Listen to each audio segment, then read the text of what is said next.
ಹರಿ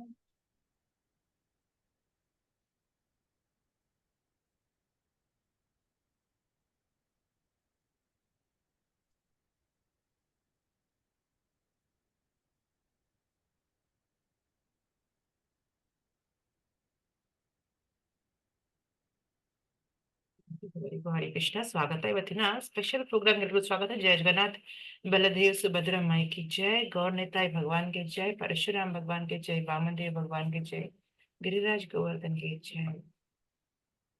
ಅರ್ಥನೆ ಆಯ್ತು. ಈ ಕಾರ್ಯಕ್ರಮ ಬಂದ್ಬಿಟ್ಟು ಶ್ರೀಮದ್ ಎಸಿ ಭಕ್ತಿ ವೇದಾಂತ ಸ್ವಾಮಿ ಪ್ರಭುಪಾದರು ಸಮರ್ಪಿಸಲಾಗಿದೆ. ಸಂಸ್ಥಾಪಕಾಚಾರ್ಯರು ಅಂತಾರಾಷ್ಟ್ರೀಯ ಕೃಷ್ಣ ಪ್ರಜ್ಞಾ ಸಂಘಕ್ಕೆ. ಶ್ರೀ ಪ್ರಭುಪಾದ್ ಕಿ ಜೈ. ಎಸ್,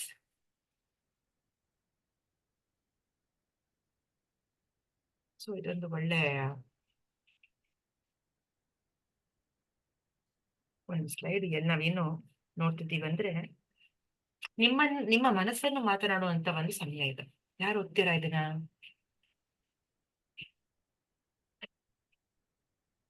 ಯಾರು ಅನ್ಮ್ಯೂಟ್ ಮಾಡ್ಕೊಂಡು ಓದ್ಬೋದು ಮತ್ತೆ ಪ್ರಭು.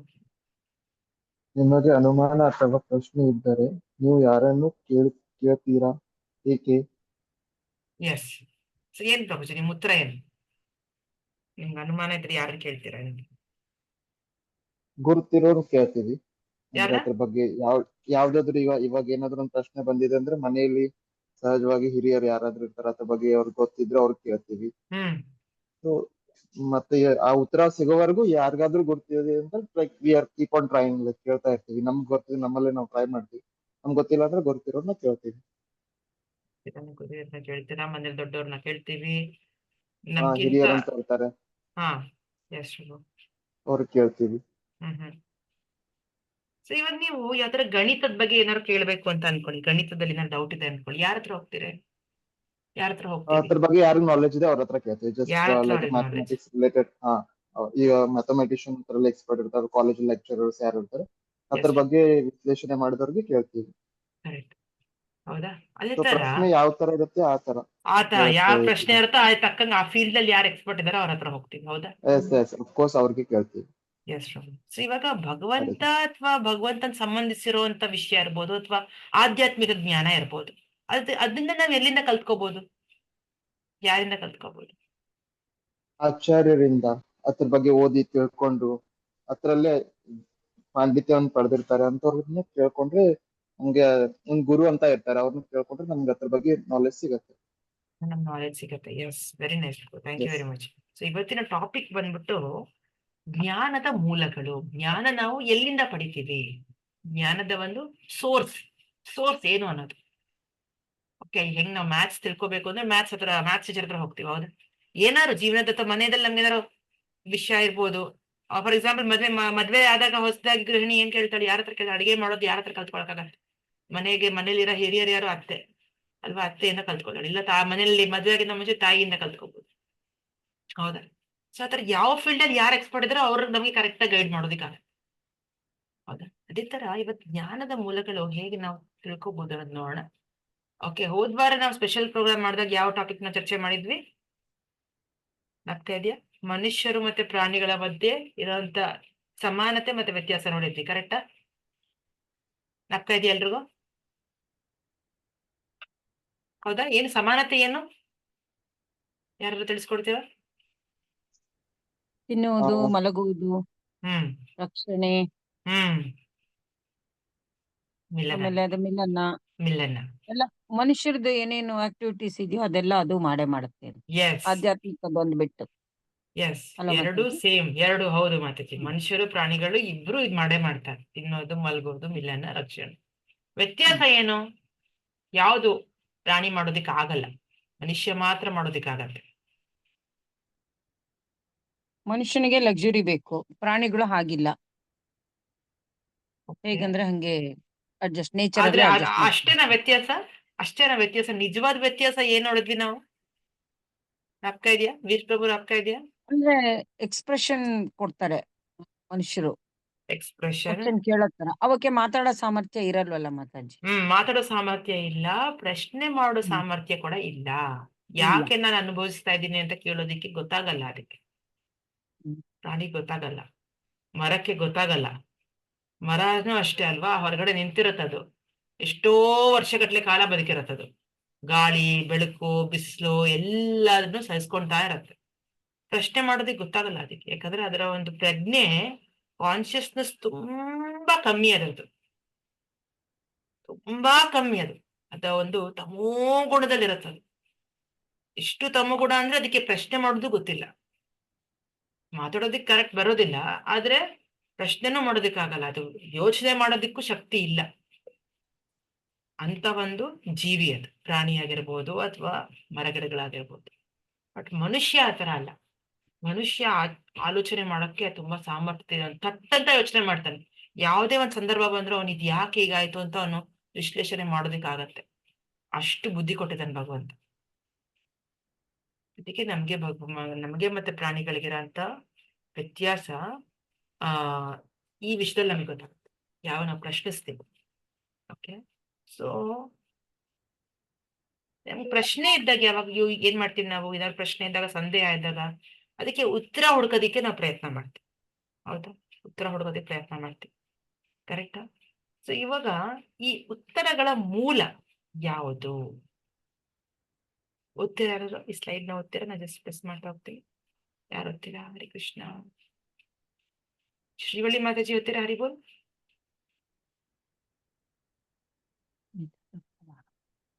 ಉತ್ತರಗಳ ಮೂಲ ಯಾವುದು? ವಿತತ ಪ್ರಮಾಣಗಳು. ಇಷ್ಟ ಒಂದೇ ಬಂದಿರೋದಿಲ್ಲ ಇವಾಗ. ಪ್ರತ್ಯಕ್ಷ ಪ್ರಮಾಣ. ಪ್ರತ್ಯಕ್ಷ ಪ್ರಮಾಣ. ಇವಾಗ ಅನುಮಾನ ಪ್ರಮಾಣ ಮತ್ತು ಶಬ್ದ ಶಬ್ದ ಪ್ರಮಾಣ. 3 ತರದ ಪ್ರಮಾಣಗಳಿರುತ್ತೆ: ಪ್ರತ್ಯಕ್ಷ ಪ್ರಮಾಣ, ಅನುಮಾನ ಪ್ರಮಾಣ, ಶಬ್ದ ಪ್ರಮಾಣ. ಏನಪ್ಪಾ ಇದು 3 ಪ್ರಮಾಣ? ಇದ್ರ ಬಗ್ಗೆ ನಾವು ತಿಳ್ಕೊಳ್ಳೋಣ. ಪ್ರತ್ಯಕ್ಷ ಪ್ರಮಾಣ ಅಂದ್ರೆ ಏನು? ಓದಿದ್ಯೋ ಈ ಸ್ಲೈಡ್? ಓದಿ. ಅದೇ hearing, site, touch. Mataji taste, hearing. ಇಲ್ಲಿ ಏನಂತ ಬರ್ದಿದೆ? ಇಲ್ಲಿ ಏನಂತ ಬರ್ದಿದೆ ಮೇಲ್ಗಡೆ? ಏನಂತ ಬರ್ದಿದೆ ಹೆಡ್ಡಿಂಗ್? ಪ್ರತ್ಯಕ್ಷ ಪ್ರಮಾಣ ನೇರ ಇಂದ್ರಿಯಗಳ ಗ್ರಹಿಕೆ. ಅಂದ್ರೆ ಏನರ್ಥ? ಯಾರು ಹೇಳ್ತೀರಾ?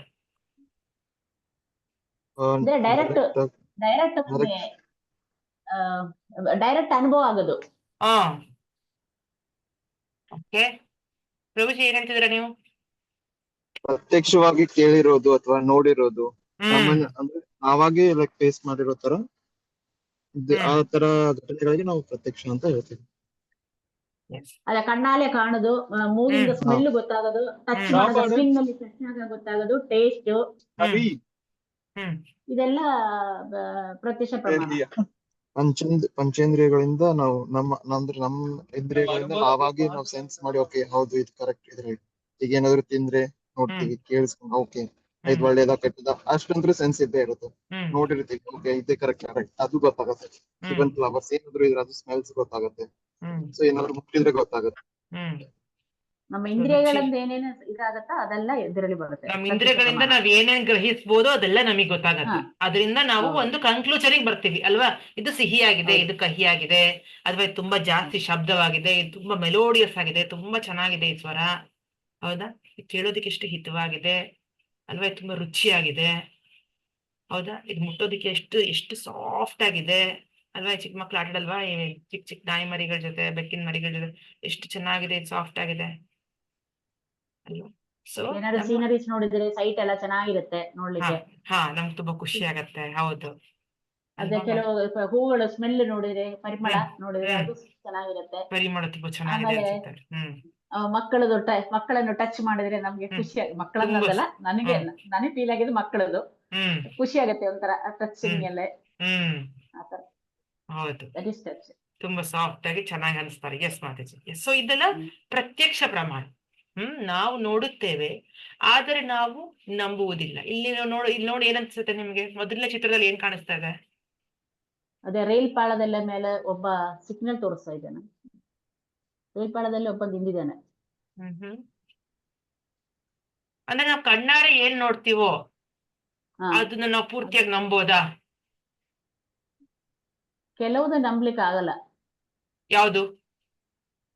ಈಗ ಇಲ್ಲಿ ನಿಂತಿರುವುದು ಇದು ಹಾ. ಆಕ್ಚುಲಿ ಇದು ಹೇಗೆ ನಂಬೋದು? ಮಾತಾಜಿ ಇಲ್ಲಿ ನಿಂತಿದ್ದಾನೆ ಅವನು, ಎರಡು ಇದರಲ್ಲಿ ರೈಲ್ ಇದ್ರ ಹತ್ರ ನಿಂತಿದ್ದಾನೆ. ಅದು ನಿಜನಾ ಅದೇನು ಅಂತ ಗೊತ್ತಾಗ್ತಾ ಇಲ್ಲ, ಹೇಗೆ ನಂಬೋದು ಅಂತ. ನಂಬೋದು. ಮತ್ತೆ ಯಾರು ಹೇಳ್ತೀರಾ ಮಾತಾಜಿ? ಇದನ್ನ ನೋಡಿ, ಚಿತ್ರ ನೋಡಿದ್ರೆ ಏನ್ ಅನ್ಸ್ತಾ ಇದೆ ನಿಮ್ಗೆ? ಪ್ರತ್ಯಕ್ಷವಾಗಿ ಕಂಡು ಪ್ರಮಾಣಿಸಿ ನೋಡ್ತೀವಿ ಅಂತಿದೆ ಮಾತಾಜಿ. ಹರೇ ಕೃಷ್ಣ. ಈಗ ರೋಡ್ ನೋಡಿದ್ರೆ ಏನ್ ಅನ್ಸ್ತಾ ಇದೆ ನಿಮ್ಗೆ?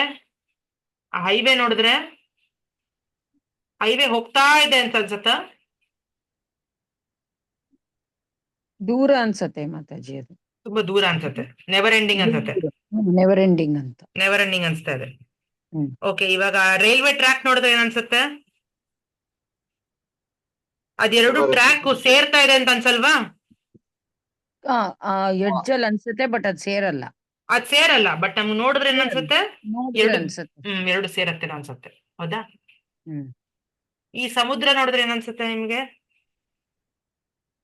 ವಿಶಾಲವಾಗಿದೆ, ಆಳವಾಗಿದೆ, ತುಂಬಾ ದೂರ ಇದೆ. ತುಂಬಾ ದೂರ ಇದೆ, ಆಳವಾಗಿದೆ. ಆ ಆಕಾಶಕ್ಕೆ ಸಮುದ್ರ ಸೇರ್ದಂಗ್ ಅನ್ಸಲ್ವಾ? ಮುಟ್ದಂಗ್ ಅನ್ಸಲ್ವಾ? ಅನ್ಸುತ್ತೆ. ಅದೇ ಸ್ಕೈ ಬ್ಲೂ ಕಲರ್ ಬಂದಿದೆ, ಹೌದು. ಅಲ್ವಾ? ಆಕಾಶ ಮತ್ತೆ ಸಮುದ್ರ ಮುಟ್ದಂಗ್ ಅನ್ಸ್ತಾ ಇದೆ, ಟಚ್ ಆಗ್ತಿದ್ಯೇನೋ ಅನ್ಸುತ್ತೆ. ಹೌದು. ಹೌದು. ಆದ್ರೆ ಹೌದಾ? ಅಲ್ಲ ಅಲ್ವಾ? ಅದು ಎಷ್ಟು ಆದ್ರೆ ಅದು ದೂರ ನಂಬ್ಲಿಕ್ಕೆ ಇದೆ ಆಗಲ್ಲ. ಅಂದ್ರೆ ನಮ್ಗಂಗ್ ಅನ್ಸ್ತಾ ಇದೆ ಅದು. ಹ್ಮ್. ಅಷ್ಟು ದೂರ ಇದೆ ನಮ್ಗದು. ಅಲ್ಲಿ ಅಷ್ಟು ದೂರದಲ್ಲಿ ಏನ್ ನಡೆಯುತ್ತೆ ನಾವ್ ಹೇಳೋದಕ್ಕೆ ಆಗಲ್ಲ ಇಲ್ಲಿಂದ. ಕರೆಕ್ಟ್ ಅಲ್ವಾ? ಅಷ್ಟು ದೂರ ನಮ್ಗೆ ವಿಷನ್ ಇಲ್ಲ, ನಮ್ಮ ನೋಟ ಅಷ್ಟು ದೃಷ್ಟಿ ಇಲ್ಲ. ಕರೆಕ್ಟ್ ಅಲ್ವಾ? 4ನೇ ಚಿತ್ರದಲ್ಲಿ ಏನಿದೆ? ಈ ಏನಂತಾರೆ, ಕೆಲವು ಕನ್ನಡಿಗಳು ತುಂಬಾ ವಿಚಿತ್ರವಾಗಿರತ್ತಲ್ವಾ? ಕಾನ್ಕೇವ್ ಕಾನ್ವೆಕ್ಸ್ ಮಿರರ್ ಅಂತಾರೆ ಅಲ್ವಾ? ಅದಕ್ಕೆ ಕೆಲವೆಲ್ಲ ಎಕ್ಸಿಬಿಷನ್ಸ್ ಎಲ್ಲ ಇಟ್ಟಿರ್ತಾರೆ ನೋಡಿ, ನಗು ಬರಂಗೆ. ಅಥವಾ ನಾವು ನೋಡೋದಕ್ಕೆ ವಿಚಿತ್ರವಾಗಿ ಕಾಣ್ತೀವಿ. ಮೂಗ್ ಉದ್ದಕ್ಕೆ, ಮುಖ ಉದ್ದಕ್ಕೆ ಆಗ್ಬಿಡೋದು, ಅಗ್ಲವಾಗಿ ಕಂಡ್ಬಿಡೋದು ಅಲ್ವಾ? 3D ಮಿರರ್ ಮಾತಾಜಿ. 3D mirror 3D mirror. Yes ಮಾತಾಜಿ. ಅದು ಬಲಗಡೆನ ಲಾಸ್ಟ್ ಫೋಟೋನ ಅದೇ ನೋಡಿ, ಅವಳು ಸೀದಾ ನಿಂತಿದ್ದಾಳೆ, ಅದ್ರ ಫೋಟೋದಲ್ಲಿ ಮಿರರ್ ಅಲ್ಲಿ ಉಲ್ಟಾ ಕಾಣಿಸ್ತಾ ಇದೆ ಅಲ್ವಾ? ನಾವು ನೋಡ್ತಿದೀವಿ, ಬಟ್ ಅದನ್ನ ನಂಬೋದಿಲ್ಲ ನಾವು. ಅದ ಅಲ್ಲ ಅಲ್ವಾ? ನಾವು ಮೂಗು ಸೀದಾ ಆಗ್ಬಿಡೋದು, ಮೂಗು ಉದ್ದ ಆಗ್ಬಿಡೋದು, ತಲೆ ಉದ್ದ ಆಗ್ಬಿಡೋದು ಅಲ್ಲ. ನಾವು ಗಟ್ಟಿಗೆ ಇದೀವಿ, ಬಟ್ ಕಾಣೋದ್ ಹತ್ರ ಕಾಣುತ್ತೆ ಅಲ್ವಾ? ಸೊ ನಂಬೋದಿಲ್ಲ ನಾವು. ಅದೇ ತರ ನಾವು ನಂಬುತ್ತೇವೆ, ಆದ್ರೆ ನೋಡೋದಿಲ್ಲ. ಇದು ಉಲ್ಟಾ. ಇದು ನಂಬ್ತೀವಲ್ವಾ ನಾವು? ಮಹಾತ್ಮ ಗಾಂಧಿ ಇದ್ರು ಅನ್ನೋದು ನಂಬಿದೀವಿ, ಬಟ್ ಎಷ್ಟು ಜನ ನೋಡಿದೀರ ನಮ್ಮ ಮಹಾತ್ಮ ಗಾಂಧಿನ?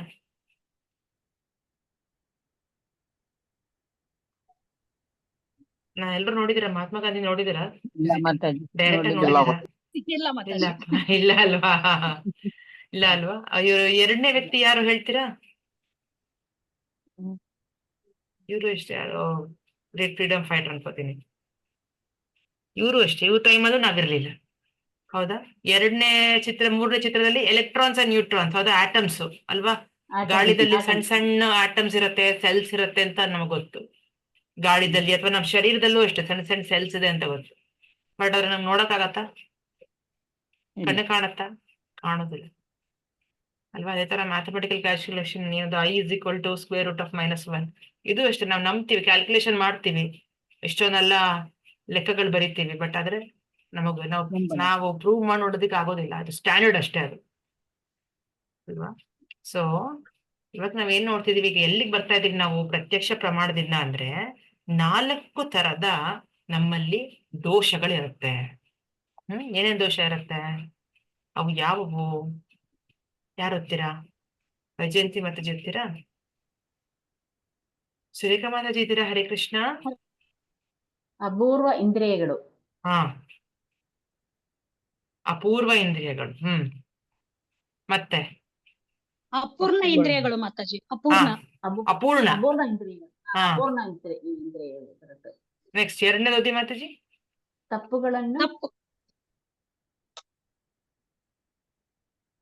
ತಪ್ಪುಗಳನ್ನು ಮಾಡುವುದು, ಹೌದಾ?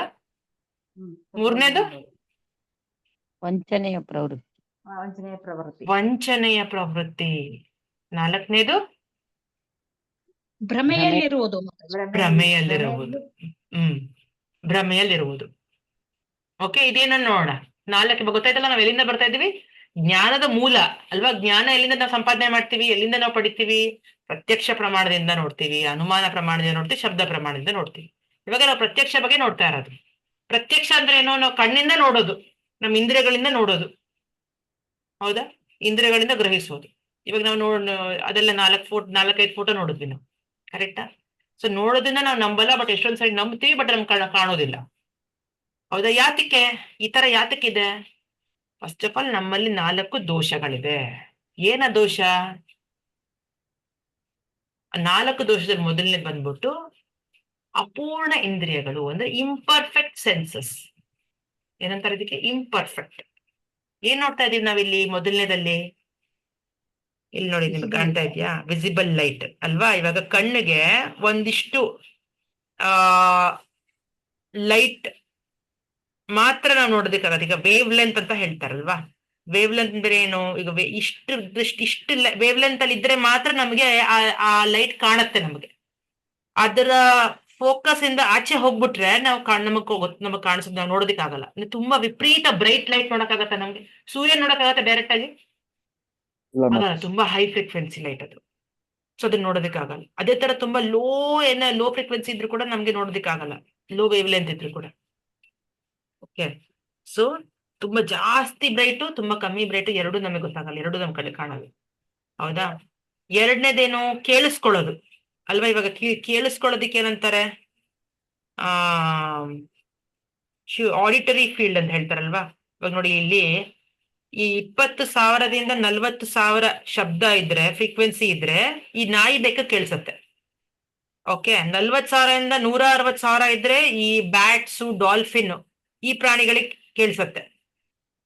ಎಲಿಫೆಂಟ್ಗೆ, ಆನೆಗೆ 0ಯಿಂದ 20 ಅಷ್ಟು ಕಮ್ಮಿನೂ ಕೇಳುತ್ತೆ ಅದಕ್ಕೆ. ಓಕೆ, ಬಟ್ ಮನುಷ್ಯರಿಗೆ 20ರಿಂದ 20,000 ಬೇಕು. ಈ ಶಬ್ದ ಮಾತ್ರ ನಮಗ್ ಕೇಳಿಸುತ್ತೆ. 20ಕ್ಕಿಂತ ಕಮ್ಮಿ ಆದ್ರೂ ನಮಗ್ ಕೇಳಲ್ಲ, 20,000ಕ್ಕಿಂತ ಜಾಸ್ತಿ ಆದ್ರೂ ನಮಗ್ ಕೇಳಿಸಲ್ಲ. ಸೊ ನಮ್ದು ಇಷ್ಟೇ, ನಮ್ದು ಲಿಮಿಟ್ ಇದೆ. ನಮ್ ಕಿವಿಗೆ ಕೇಳಿಸ್ಕೊಳಕ್ಕೆ ಒಂದು ಲಿಮಿಟ್ ಇದೆ, ಕಣ್ಣಿಗೆ ನೋಡೋದಕ್ಕೆ ಒಂದು ಲಿಮಿಟ್ ಇದೆ. ಆ ಲಿಮಿಟ್ ದಾಟ್ ನಾವು ನೋಡಕ್ಕಾಗಲ್ಲ, ಕೇಳಿಸ್ಕೊಳಕ್ಕಾಗಲ್ಲ. ಓಕೆ, ವಾಸನೆನೂ ಅಷ್ಟೇ. ಈ ವಾಸನೆ ನೋಡೋದಕ್ಕೆ ಯಾಕೆ ಪೊಲೀಸವರೆಲ್ಲ ನಾಯಿಗಳನ್ನ ಇಟ್ಕೊಂಡಿರ್ತಾರೆ? ಸೆನ್ಸೇಷನ್ ಅಂದ್ರೆ ವಾಸನೆ ನೋಡೋದ್ರಲ್ಲಿ ಎಕ್ಸ್ಪರ್ಟ್ ಅಂತ. ತುಂಬಾ ಫಾಸ್ಟ್ ಆಗಿ ಅದು ಗುರ್ತಿಟ್ಕೊಳಕ್ಕಾಗತ್ತೆ. ನಾಪ್ಕ ಇಟ್ಕೊಂಡು ಇಟ್ ಕ್ಯಾನ್ ಮ್ಯಾಚ್ ಮಾಡಕ್ಕಾಗತ್ತೆ ಅದಕ್ಕೆ ಸ್ಮೆಲ್. ಅದೇ ಸ್ಮೆಲ್ಲ ಇದು ಅಲ್ವಾ? ಆ ಕೆಪಾಸಿಟಿ ನಾಯಿಗಿದೆ, ನಮ್ಗೆ ಅದು ಗೊತ್ತಾಗಲ್ಲ, ನಾವ್ ಅದ್ ಮಾಡಕ್ಕಾಗಲ್ಲ. ಸೊ ನಮ್ಗೊಂದು ಲಿಮಿಟೇಷನ್ ಇದೆ ಅಂತ ಇಲ್ಲಿ ನಮ್ಗೆ ತಿಳಿಸ್ತಾ ಇರೋದು ಅಲ್ವಾ? ಸೊ ನಮ್ಗೊಂದು ಮಿತಿ ಅನ್ನೋದಿದೆ. ನೆಕ್ಸ್ಟ್ ಎರಡನೇದೇನಪ್ಪ? ಭ್ರಮೆಯಲ್ಲಿರುವುದು, ಹೌದಾ? ಈಗ ಎಷ್ಟೊಂದ್ಸರಿ ಕತ್ಲದಲ್ಲಿ ಹಗ್ಗ ನೋಡಿದ್ರೆ ಹಾವ್ ಅನ್ಕೊಂಡ್ಬಿಡ್ತೀವಿ. ಒಂದ್ಸರಿ ಹಾಗೆ ಆಗಿತ್ತು, ನನ್ಗೂ ಒಂದ್ಸರಿ ಅನುಭವ ಆಗಿತ್ತು. ಕತ್ಲೆಯಲ್ಲಿ ಹಿಂದ್ಗಡೆ, ಮರದ ಹಿಂದ್ಗಡೆ ಹಗ್ಗ ಗಾಳಿಗೆ ಹಿಂಗೆ ಆಗ್ತದೆ, ಅದ್ ನೋಡ್ ನಾನು ನಿಜವಾಗ್ಲೂ ಹಾವು ಇದೆ ಅನ್ಕೊಂಡು ಸೊ ಶಾಸ್ತ್ರದಲ್ಲಿ ಅದೇ ಹೇಳ್ತಾರೆ, ಹಗ್ಗ ಹಾವ ಕಾಣೋದು, ಹಾವು ಹಗ್ಗ ಕಾಣೋದು, ಇದು ಭ್ರಮೆ. ಇದು ಭ್ರಮೆ ಅಂದ್ರೆ ಅದರ ಅರ್ಥ ಏನು ಅಂದ್ರೆ ಸರಿ ಇರೋದನ್ನ ನಾವು ತಪ್ಪಂತ ಭಾವಿಸೋದು. ಫಾರ್ ಎಕ್ಸಾಂಪಲ್, ಎಷ್ಟೋ ಜನಕ್ಕೆ ಒಂದು ತಪ್ಪು ಅಂಡರ್ಸ್ಟ್ಯಾಂಡಿಂಗ್ ಇದೆ ಅಲ್ವಾ? ಭಗವದ್ಗೀತಾ ಇಟ್ಕೊಂಡ್ರೆ ಮನೆಯಲ್ಲಿ ಜಗಳ ಆಗತ್ತೆ, ಮನೆಯಲ್ಲಿ ಯುದ್ಧ ಆಗತ್ತೆ. ಯಾಕಂದ್ರೆ ಅದು ಯುದ್ಧ ಭೂಮಿ ಬಗ್ಗೆ ಮಾತಾಡ್ತಾ ಇರೋದು, ಯುದ್ಧ ಭೂಮಿಯಲ್ಲಿ ನಡೀತಾ ಇರೋದು ಭಗವದ್ಗೀತೆ. ಹಾಗಾಗಿ ನಮ್ಮನೇಲೂ ಯುದ್ಧ ಆಗ್ಬಿಡತ್ತೆ. ಇದೇ ಸೇಮ್ ಅಂಡರ್ಸ್ಟ್ಯಾಂಡಿಂಗ್. ಹಾವನ್ನ ಹಗ್ಗ ಆಗಿ ನೋಡೋದು, ಹಗ್ಗನ ಹಾವಾಗಿ ನೋಡೋದು. ಹಾವನ್ ಹಾವಾಗಿ ನೋಡ್ಬೇಕು, ಹಗ್ಗನ ಹಗ್ಗ ಆಗಿ ನೋಡ್ಬೇಕಲ್ವಾ? ಕುರುಕ್ಷೇತ್ರ ರಣರಂಗದಲ್ಲಿ ನಡೆದಿದ್ರು ಕೂಡ, ಭಗವದ್ಗೀತೆ ಹೇಳಿದ್ರು ಕೂಡ, ಭಗವಂತ ಯುದ್ಧ ಮಾಡ್ಲಿಕ್ಕೋಸ್ಕರ ಹೇಳಿಲ್ಲ ಅವನು ಅಲ್ವಾ? ಜೀವನದ ಉದ್ದೇಶ ಏನು, ಜೀವನ ಹೇಗ್ ನಡೆಸ್ಬೇಕು, ಯಾವ ತರ ಜೀವನ ಮಾಡೋದ್ರಿಂದ, ಯಾವ ತರ ಕರ್ಮ ಮಾಡೋದ್ರಿಂದ ನಾವು ಭವಬಂಧನದಿಂದ ದೂರ ಆಗ್ಬೋದು, ಇದು ಉದ್ದೇಶ, ಭಗವದ್ಗೀತೆಯ ಉದ್ದೇಶ. ಭಗವಂತನ ಧಾಮಕ್ಕೆ ಹೋಗೋದಿಕ್ಕೆ ಮಾರ್ಗ ತೋರಿಸ್ಕೊಡ್ತಿದ್ದಾನೆ, ಯುದ್ಧ ಮಾಡೋದಿಕ್ಕಲ್ಲ. ಯುದ್ಧ ಮಾಡಿದ್ರೆ ನಾವ್ ಏನ್ ಬರುತ್ತೆ, ಭಗವಂತಂಗೆ ಏನ್ ಬರುತ್ತೆ, ರೈಟ್? ಸೊ ಆತರ ದೋಷ ಇದು. ಎರಡನೇದೇನು ಯಾರ ಹತ್ತಿರ? ಇದು ಆರೆಂಜ್ ಬಗ್ಗೆ ಹಣ್ಣು. ಈ ಯಾರು ಓದ್ತೀರಾ ಮಾತಾಜಿ? ಪ್ರಭು,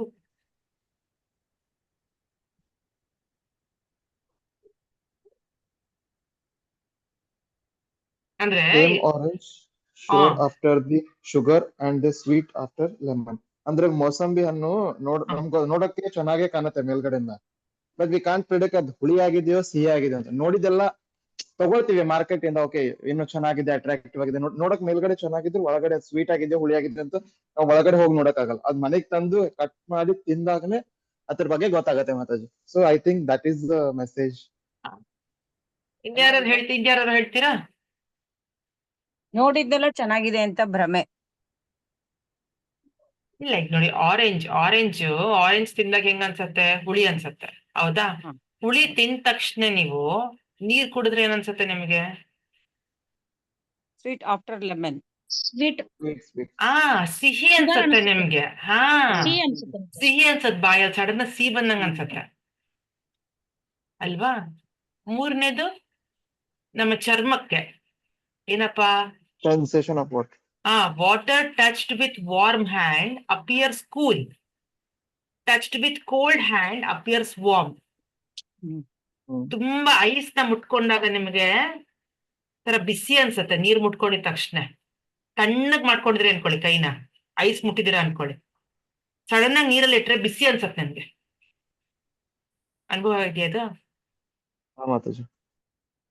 ಆತರ ಅನ್ಸತ್ತೆ ನಮ್ಮ ಇಂದ್ರಿಯಕ್ಕೆ ದೋಷ ಇದೆ, ನಮ್ ಸ್ಕಿನ್ಗೆ.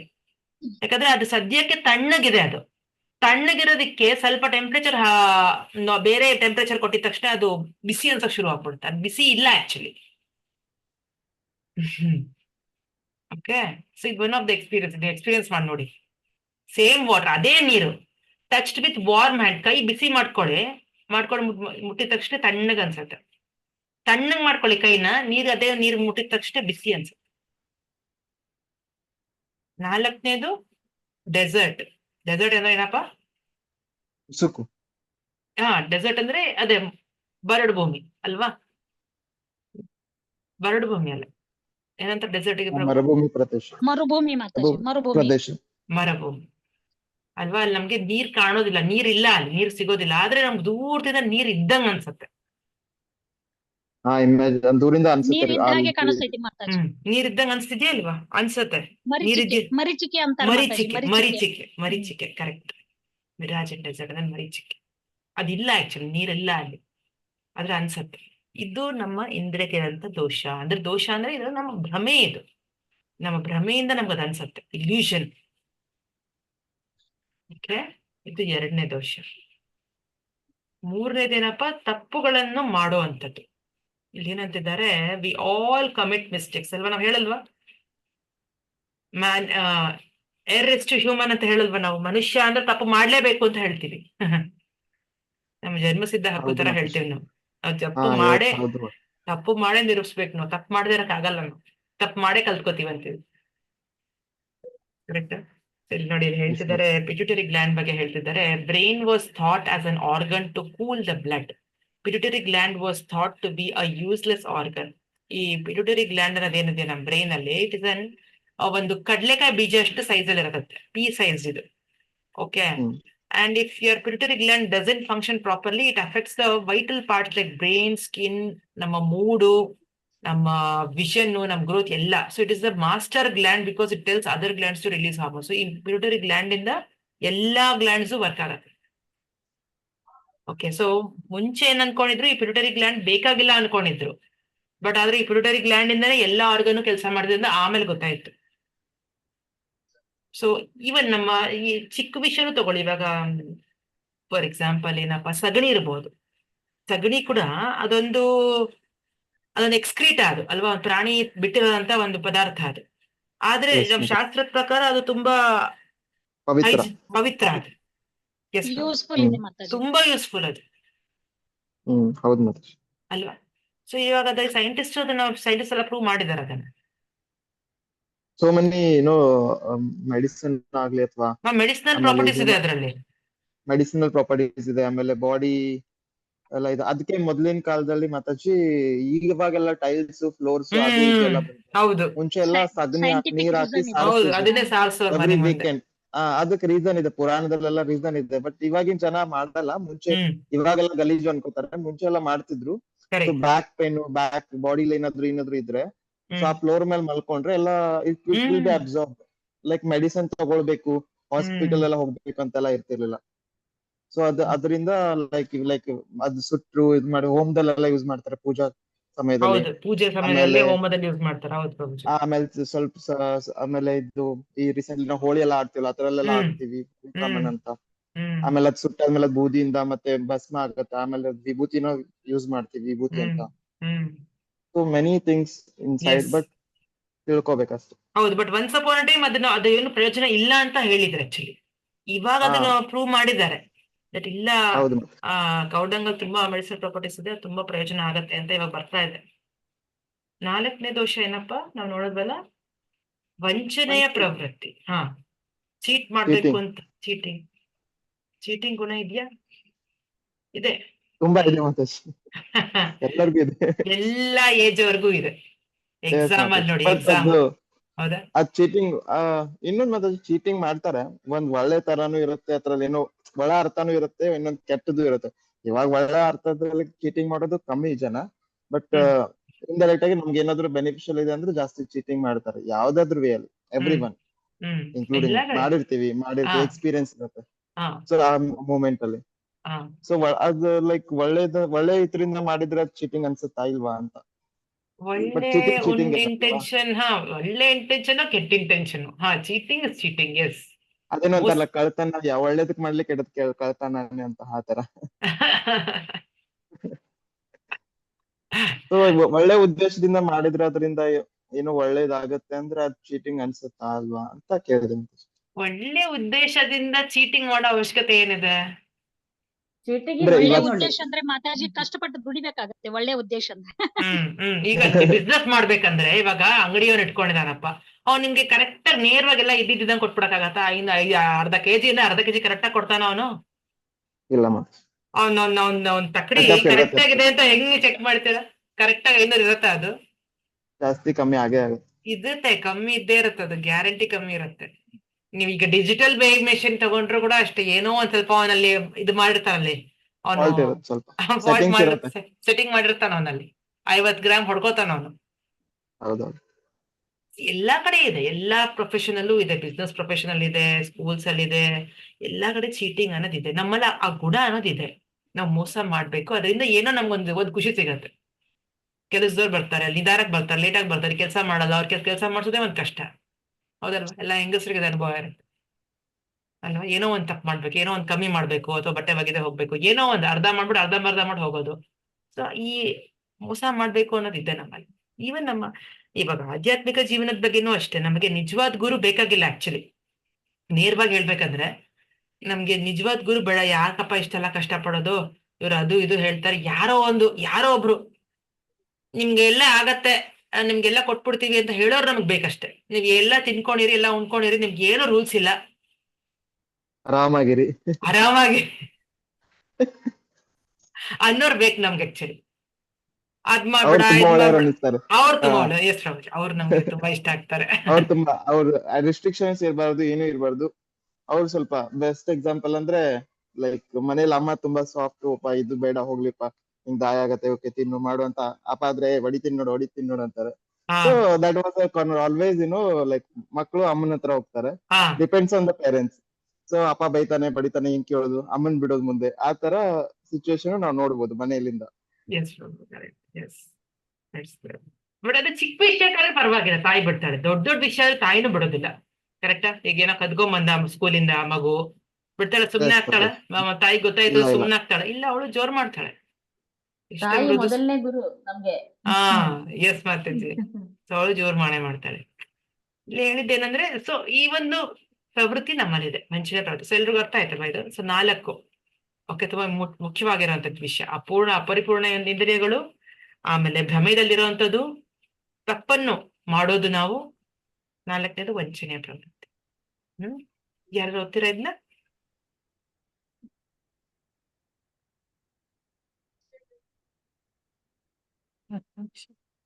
ನಾವು ಯಾರು ಓದಿ ಮಾತಾಜಿ?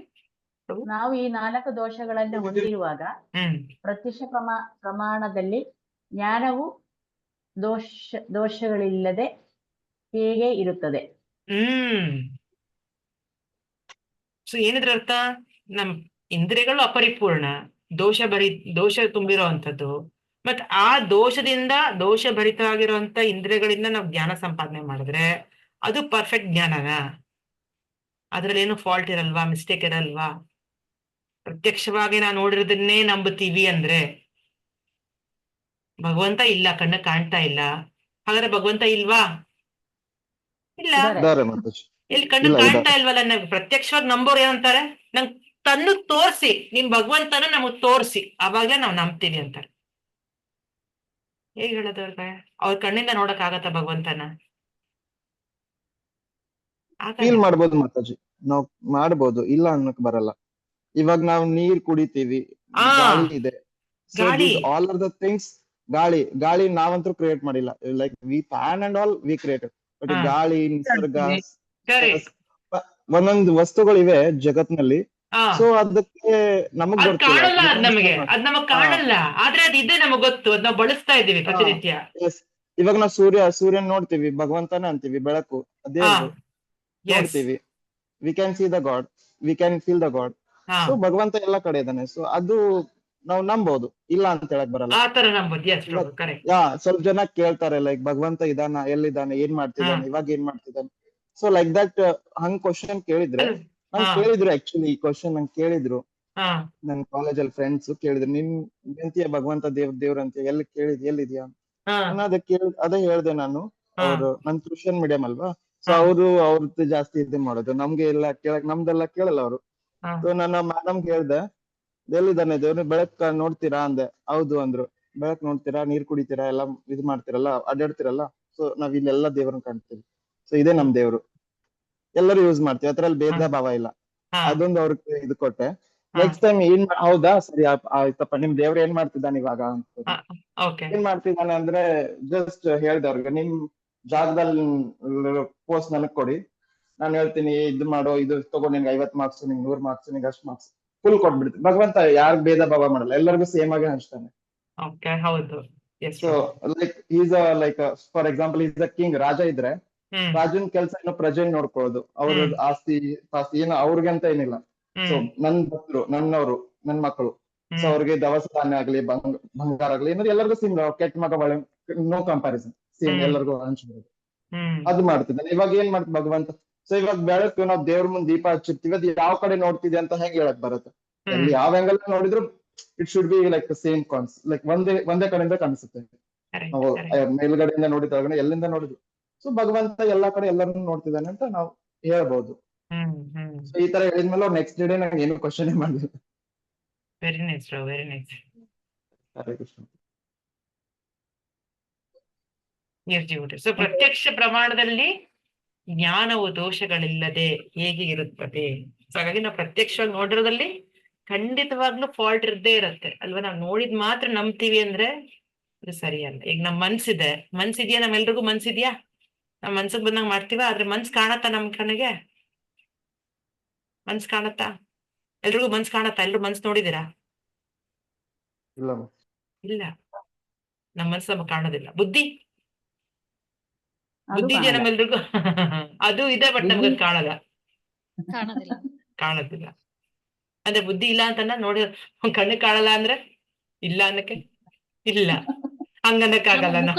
ಮುಖದ ಎಕ್ಸ್ಪ್ರೆಷನ್ ಲಿಂದ ಗೊತ್ತಾಗತ್ತೆ ಮಾತಾಜಿ ಅಷ್ಟೇ. ನಮ್ ಮನಸ್ಸು ಅಂದ್ರೆ ಖುಷಿ ಇದೆಯಾ, ದುಃಖ ಇದೆಯಾ ಅದಂತ ಗೊತ್ತಾಗತ್ತೆ ಅಷ್ಟೇ. ಸೊ ನಮ್ ಭಾವನೆಗಳನ್ನು ಅಷ್ಟೇ ಅಲ್ವಾ, ನಮಗ್ ಕಾಣೋದಿಲ್ಲ, ಆದ್ರೆ ನಮಗ್ ಎಕ್ಸ್ಪೀರಿಯನ್ಸ್ ಆಗತ್ತೆ, ನಮ್ಗೆ ಅನುಭವ ಆಗತ್ತೆ ಅಲ್ವಾ?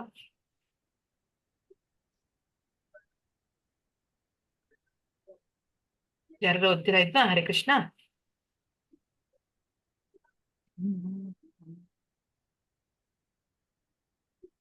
ಹರೇ ಕೃಷ್ಣ.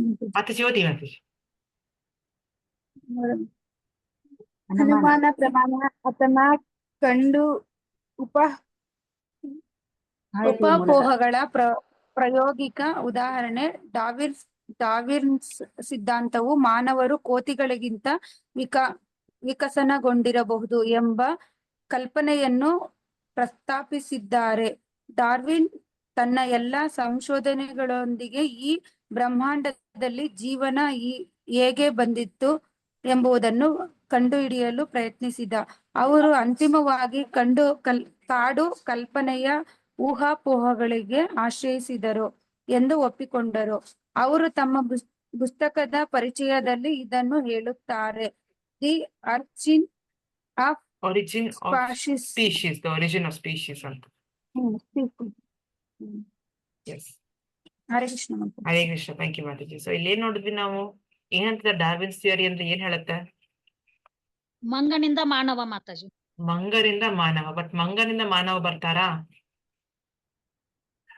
ಯಾರಿಂದ ಬರ್ತಾರೆ ಮಾನವ? ಮಾನವ ಎಲ್ಲಿಂದ ಬರ್ತಾರೆ?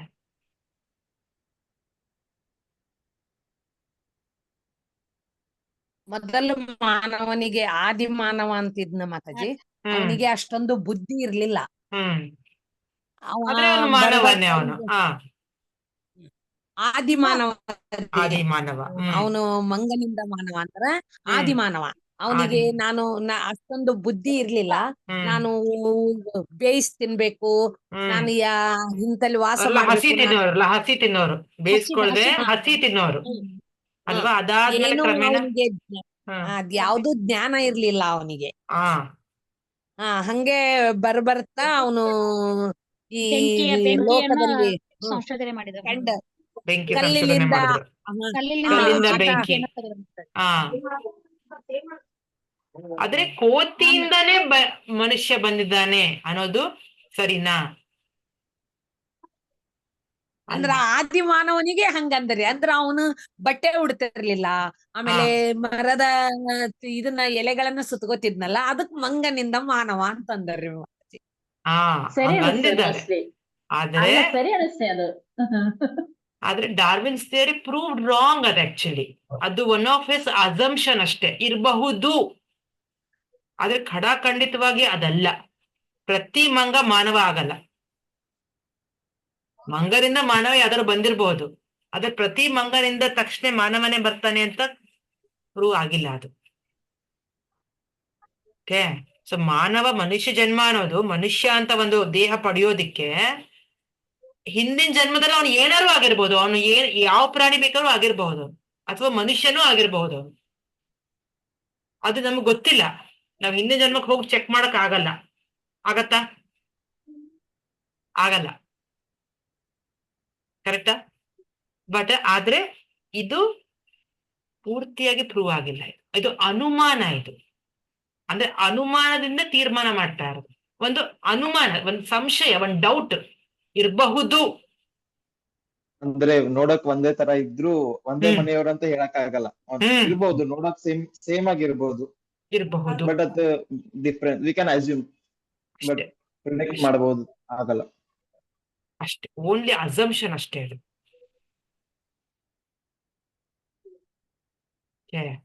ಸೊ ಇದು ಅನುಮಾನ ಪ್ರಮಾಣದಲ್ಲಿ ಬರುತ್ತೆ ಡಾರ್ವಿನ್ಸ್ ಥಿಯರಿ. ಇದು ಕಂಪ್ಲೀಟ್ಲಿ ಕರೆಕ್ಟ್ ಅಂತ ಅಲ್ಲ, ಅದು ಫಾಲ್ಸ್ ಆಕ್ಚುಲಿ. ಮೂರನೇದು ಬಂದ್ಬಿಟ್ಟು ಏನಪ್ಪಾ? ಅನುಮಾನ ಪ್ರಮಾಣದ ಉದಾಹರಣೆಗಳು. ಯಾರದು? ಮನೆ ಮತ್ತು ಕೆಲಸದ ಸ್ಥಳದ ನಡುವೆ ಅಂತರ. ಎಷ್ಟಿದೆ? ಇವಾಗ ನಿಮ್ಮ ಮನೆ ಇದೆ. ಸೊ ವೀರ್ ಪ್ರಭು, ನಿಮ್ ಮನೆ ಇದೆ, ನಿಮ್ ಕೆಲ್ಸಕ್ಕೆ ಹೋಗೋ ಪ್ಲೇಸ್ ಇದೆ, ಆಫೀಸ್ ಇದೆ. ಎಷ್ಟು ಡಿಸ್ಟೆನ್ಸ್ ಇದೆ ನಿಮ್ ಮನೆಗೂ ನಿಮ್ ಆಫೀಸ್ಗೂ? Around 2 to 3 kilometre. ಅರೌಂಡ್ ಅಂತ ಯಾಕೆ ಹೇಳ್ತಿದ್ದೀರಾ ಪ್ರಭುಜಿ? ಎಕ್ಸಾಕ್ಟ್ ಆಗಿ ಹೇಳ್ಬೇಕು ನೀವು. ಅಸಂಪ್ಷನ್ ಅಲ್ಲ ಮಾತಾಜಿ, ಇಷ್ಟೇ ಅಂತ. ಅಂದ್ರೆ 2 ಕಿಲೋಮೀಟರ್ ಅಂತ ಅಂದ್ರೆ ಅನುಮಾನ ನಾವು ಹಾಕ್ತಾ ಇರೋದಲ್ಲ, ಅನುಮಾನ. ಅಂದ್ರೆ ಹೆಚ್ಚಿಗೆನೂ ಇರ್ಬೋದು, ಕಮ್ಮಿ, ಅಂದ್ರೆ ಅರೌಂಡ್ ಅಂತ ಎಷ್ಟು ಹೆಚ್ಚಿಗೆನೂ ಇರ್ಬೋದು, ಕಮ್ಮಿನೂ ಇರ್ಬೋದು. ಕರೆಕ್ಟ್. ಇವಾಗ ವೈಜಯಂತಿ ಮಾತಾಜಿ ನೀವ್ ಹೇಳ್ಬೇಕು, ಸಾಂಬಾರ್ನಲ್ಲಿ ಹಾಕಬೇಕಾದ ಉಪ್ಪಿನ ಪ್ರಮಾಣ ಎಕ್ಸಾಕ್ಟ್ ಆಗಿ ಹೇಳ್ಬೇಕು ಮಾತಾಜಿ ನೀವು. ವೈಜಯಂತಿ ಮಾತಾಜಿ 1 ಸ್ಪೂನ್ ಮಾತಾಜಿ. ಒಂದು table spoon size Mataji. Quantity ನೋಡಿ ಹಾಕ್ಬೇಕಾಗತ್ ಮಾತಾಜಿ, ಕ್ವಾಂಟಿಟಿ ನೋಡಿ ಅಲ್ವಾ? ಮಾತಾಜಿ ಕ್ವಾಂಟಿಟಿ ಅಲ್ಲ ಮಾತಾಜಿ, ರುಚಿಗೆ ತಕ್ಕಷ್ಟೇ ಹಾಕ್ಬೇಕು ನಾವು. ಅಲ್ಲ ಪ್ರಭುಜಿ, ರುಚಿಗೆ ತಕ್ಕಷ್ಟು ಉಪ್ಪು ಹಾಕೋದು. ಆದ್ರೆ ನಾವು ಜಾಸ್ತಿ ಪ್ರಮಾಣದಲ್ಲಿ ಮಾಡ್ತಿದ್ರೆ ಸ್ವಲ್ಪ ಜಾಸ್ತಿ ಹಾಕ್ತೇವೆ, ಕಡಿಮೆ ಇದ್ರೆ ಅದೇ ರುಚಿಗೆ ಅದಕ್ಕೆ ರುಚಿಗೆ ತಕ್ಕಷ್ಟು ಉಪ್ಪು ಮಾತಾಜಿ ಅಷ್ಟೇ. ಸೊ ಕ್ವಾಂಟಿಟಿ ನೋಡ್ಕೊಂಡು ನಾವು ಉಪ್ಪು ಹಾಕ್ಬೇಕಾಗತ್ತೆ. ಸೊ ಅದು ಎಲ್ಲಿಂದ ಬರುತ್ತೆ ನಿಮ್ಗೆ ಹೆಂಗ್ ಗೊತ್ತಾಗತ್ತೆ ಮಾತಾಜಿ? ಇಷ್ಟು ಕ್ವಾಂಟಿಟಿ ಇಷ್ಟ ಹಾಕ್ಬೇಕು, ಇಷ್ಟು ಕ್ವಾಂಟಿಟಿಗೆ ಇಷ್ಟ ಹಾಕ್ಬೇಕು ಅನ್ನೋದು ಹೆಂಗ್ ಗೊತ್ತಾಗತ್ತೆ ನಿಮಗೆ? ಅದು ಅದು ಅನುಭವದಿಂದ ಅಂದಾಜಿನ ಮೇಲೆ ಅಸಂಪ್ಷನ್ ಅಂದಾಜ್ ನಿಮ್ಮ ಅಂದಾಜು. ಅನುಭವ ಅಲ್ವಾ? ನಿಮ್ಮ ಅನುಭವದ ಮೇಲೆ ಹೇಳ್ತಿದ್ದೀರಾ? ಅನುಭವ ಮಾತಾಜಿ. ಅನುಭವ, ನಿಮ್ಮ ಅನುಭವದ ಮೇಲೆ. Yes. ಯಾರಾದ್ರೂ ಹೊಸಬ್ರು ಹಾಕಿದ್ರೆ ಜಾಸ್ತಿ ಆಗ್ಬಿಡುತ್ತೆ. ಆ. ನಾವು ದಿನ ಮನೇಲಿ ಮಾಡಿ ಕೇಳ್ತೀವಿ, ಇವತ್ತು ಯಾರು ಮಾಡಿದ ಅಡಿಗೆ? ಗೊತ್ತಿರುತ್ತೆ. ಹ್ಮ್. ಇಲ್ಲ, ರೆಗ್ಯುಲರ್ ಆಗಿ ಯಾರಾದ್ರೂ ಮಾಡ್ತಿದ್ರೆ ಕರೆಕ್ಟ್ ಆಗಿರುತ್ತೆ. ಯಾರಾದ್ರೂ ಹಾ. ಹೊಸಬ್ರು ಮಾಡಿದ್ರೆ ದೇರ್ ಇಸ್ ಅ ಡಿಫ್ರೆನ್ಸ್, ಗೊತ್ತಾಗ್ಬಿಡುತ್ತೆ ಯಾರು ನೀವು ಗೊತ್ತಾಗತ್ತೆ. ಮಾಡಿದ್ದಾರೆ, ಯಾರು ಮಾಡಿದ್ದು. ಕೇಳ್ತಾರೆ ಐದರ್ ಗುಡ್ ಆರ್ ಬ್ಯಾಡ್. ಕರೆಕ್ಟ್. ಆಮೇಲೆ ಇಂದು ನೀವೆಲ್ಲ ಎಷ್ಟು ಇಂದು ನಡೆದ ಹೆಜ್ಜೆಗಳ ಸಂಖ್ಯೆ ಹೆಜ್ಜೆಗಳ ಸಂಖ್ಯೆ. ಇವತ್ತು ಎಷ್ಟು ನಡೆದಿದ್ದೀರಾ ಅನ್ನೋದನ್ನ ಹೆಜ್ಜೆ ಕೌಂಟ್ ಮಾಡಿದೀರಾ ಬೆಳಗಿಂದ? ಇನ್ನು ಅಲ್ಲಿ ಇಲ್ಲ ವಾಚ್ ಮಾತಾಜಿ. ಹಾಕೋತೀವಲ್ಲ ಇವಾಗ, ಸ್ಮಾರ್ಟ್ ವಾಚ್ ಹಾಕೊಂಡು ಮಾ- ಹೆಜ್ಜೆ ಕೌಂಟ್ ಸ್ಮಾರ್ಟ್ ಇರ್ತೀವಲ್ವಾ? ವಾಚ್ ಅಲ್ಲಿ ಗೊತ್ತಾಗುತ್ತೆ. ಹಾ, ಸ್ಮಾರ್ಟ್ ವಾಚ್ ಅಲ್ಲಿ ಮಾತ್ರ ಗೊತ್ತಾಗುತ್ತೆ. ಸ್ಮಾರ್ಟ್ ವಾಚ್ ಅಲ್ಲಿ ಗೊತ್ತಾಗತ್ತಲ್ವಾ 8,000 ಸ್ಟೆಪ್ ಮಾಡ್ಬೇಕು, 10,000 ಸ್ಟೆಪ್ ಮಾಡ್ಬೇಕು. ಅದು ಎಷ್ಟೊಂದ್ ಹೌದು. ತಪ್ಪು ತೋರ್ಸುತ್ತೆ ಅದು ಕೂಡ. ಹೌದಾ? ಕರೆಕ್ಟ್ ಆಗಿ ಹೌದು. ತೋರ್ಸಲ್ಲ ಅದು ಕೂಡ. ನೀವು ಒಂದೊಂದ್ time ಕೈ ಕೊಡುತ್ತೆ. ತುಂಬಾ ಶೇಕ್ ಮಾಡಿದ್ರೆ ಅದು ಒಂದ್ಸರಿ ತಪ್ಪು ಕೌಂಟ್ ಕೊಡುತ್ತೆ. ಸೊ ಇದೆಲ್ಲ ಅಂದಾಜು, ಇದೆಲ್ಲ ಅನುಮಾನ ಪ್ರಮಾಣ. ಓಕೆ,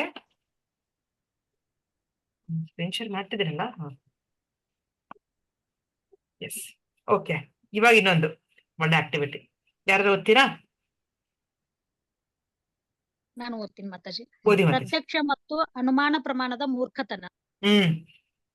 ಈಗ ಇಲ್ಲಿ ಏನ್ ಕಾಣ್ತಿದೆ ಮಾತಾಜಿ ನಿಮ್ಗೆ?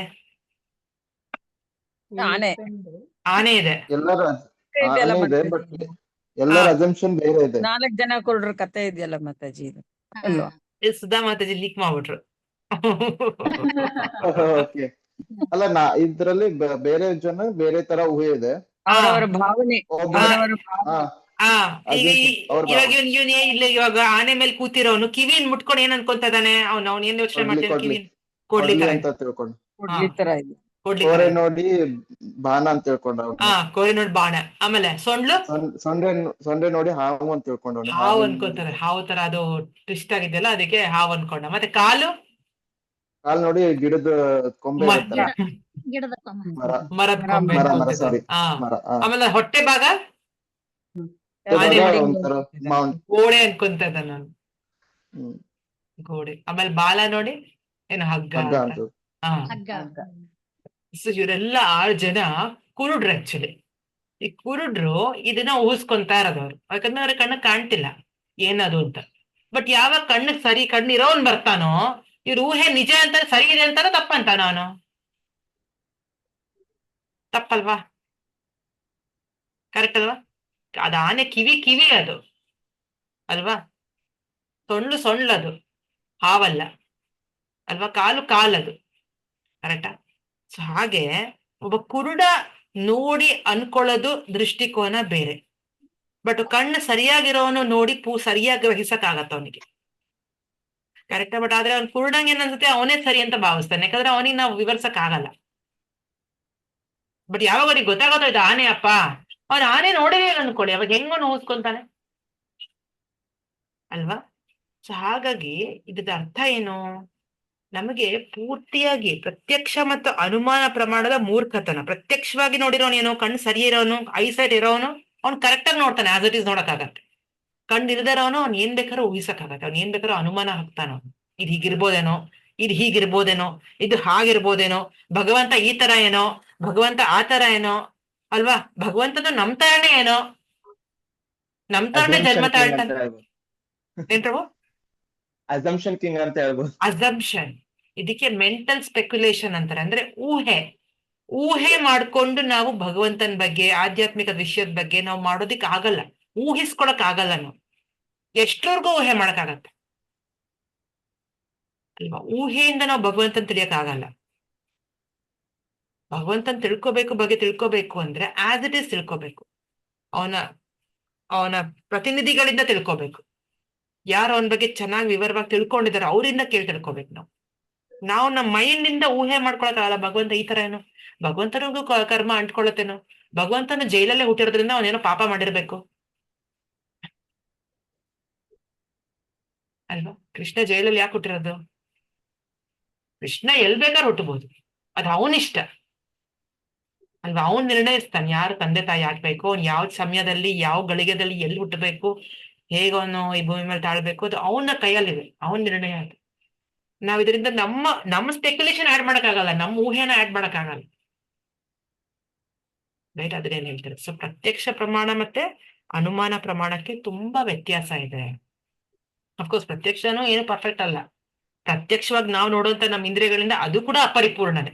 ಅಂದ್ರೆ ಯೋಚನೆ ಮಾಡಿ, ಪ್ರತ್ಯಕ್ಷನೂ ಅಪರಿಪೂರ್ಣ, ಅನುಮಾನ ಕೂಡ ಇಂಪರ್ಫೆಕ್ಟ್, ಎರಡೂ ಪರ್ಫೆಕ್ಟ್ ಪ್ರತ್ಯಕ್ಷ ಅಲ್ಲ. ಕಂಡರು ಪ್ರಮಾಣಿಸಿ ನೋಡು ಅಂತ ಹೇಳ್ತಾರೆ ಮಾತಾಜಿ. ಪ್ರತ್ಯಕ್ಷ ಕಂಡರು ಪ್ರಮಾಣಿಸಿ ನೋಡು. ಪ್ರಮಾಣ ಹೇಗೆ? ಪ್ರಮಾಣ ಯಾವ ಪ್ರಮಾಣ? ಇವಾಗೆಲ್ಲ ಆನೆ ಪ್ರಮಾಣನೇ ಮಾಡ್ತಾರೆ. ಆನೆ ಪ್ರಮಾಣ ದೇವ್ರ ಮೇಲೆ ಆನೆ ಹಾಕೋದು, ಅವ್ರ ಮೇಲೆ ಆನೆ ಹಾಕೋದು, ಇದೇ ಮಾಡ್ತಾರೆ ಇವಾಗ. ಓಕೆ, ಈಗ ಒಂದು ವಿಡಿಯೋ ಜಸ್ಟ್ ವಾಚ್ ಮಾಡ.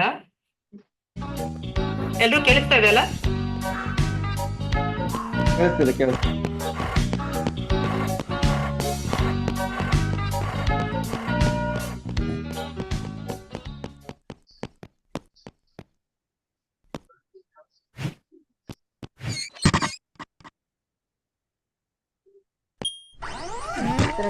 ಕರೆಂಟ್ ಬಿಲ್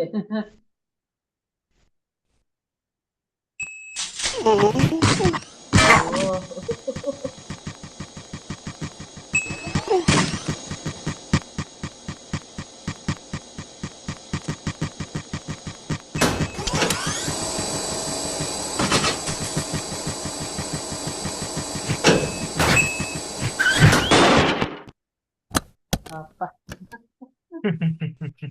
ಬಿಟ್ಟು ಹೋಯ್ತು.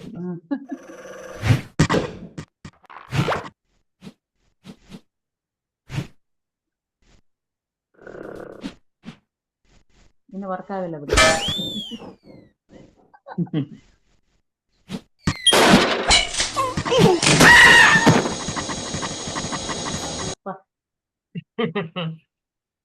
ಸೊ ಇದ್ ನೋಡಿ, ಏನ್ ತಿಳಿಸು, ಏನು ಅರ್ಥ ಆಯ್ತು ನಮ್ಗೆ? ಯಾರು ಹೇಳ್ತೀರಾ?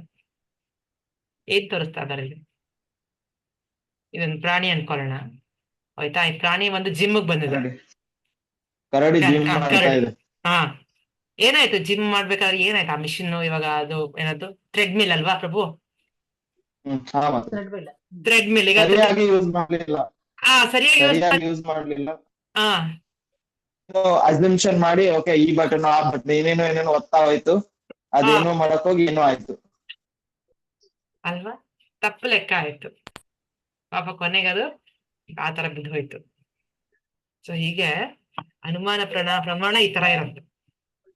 ಯಾರು ಓದ್ತೀರಾ? ಇದು 3ನೇ ಪ್ರಮಾಣ. ಶಬ್ದ ಪ್ರಮಾಣ. ಓದಿ ಸುದ್ದ ಮಾತಾಜಿ, ಓದಿ. ಎಸ್ ಮಾತಾಜಿ.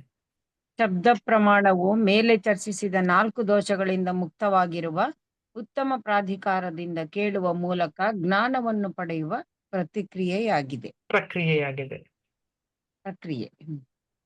ಶಬ್ದ ಪ್ರಮಾಣ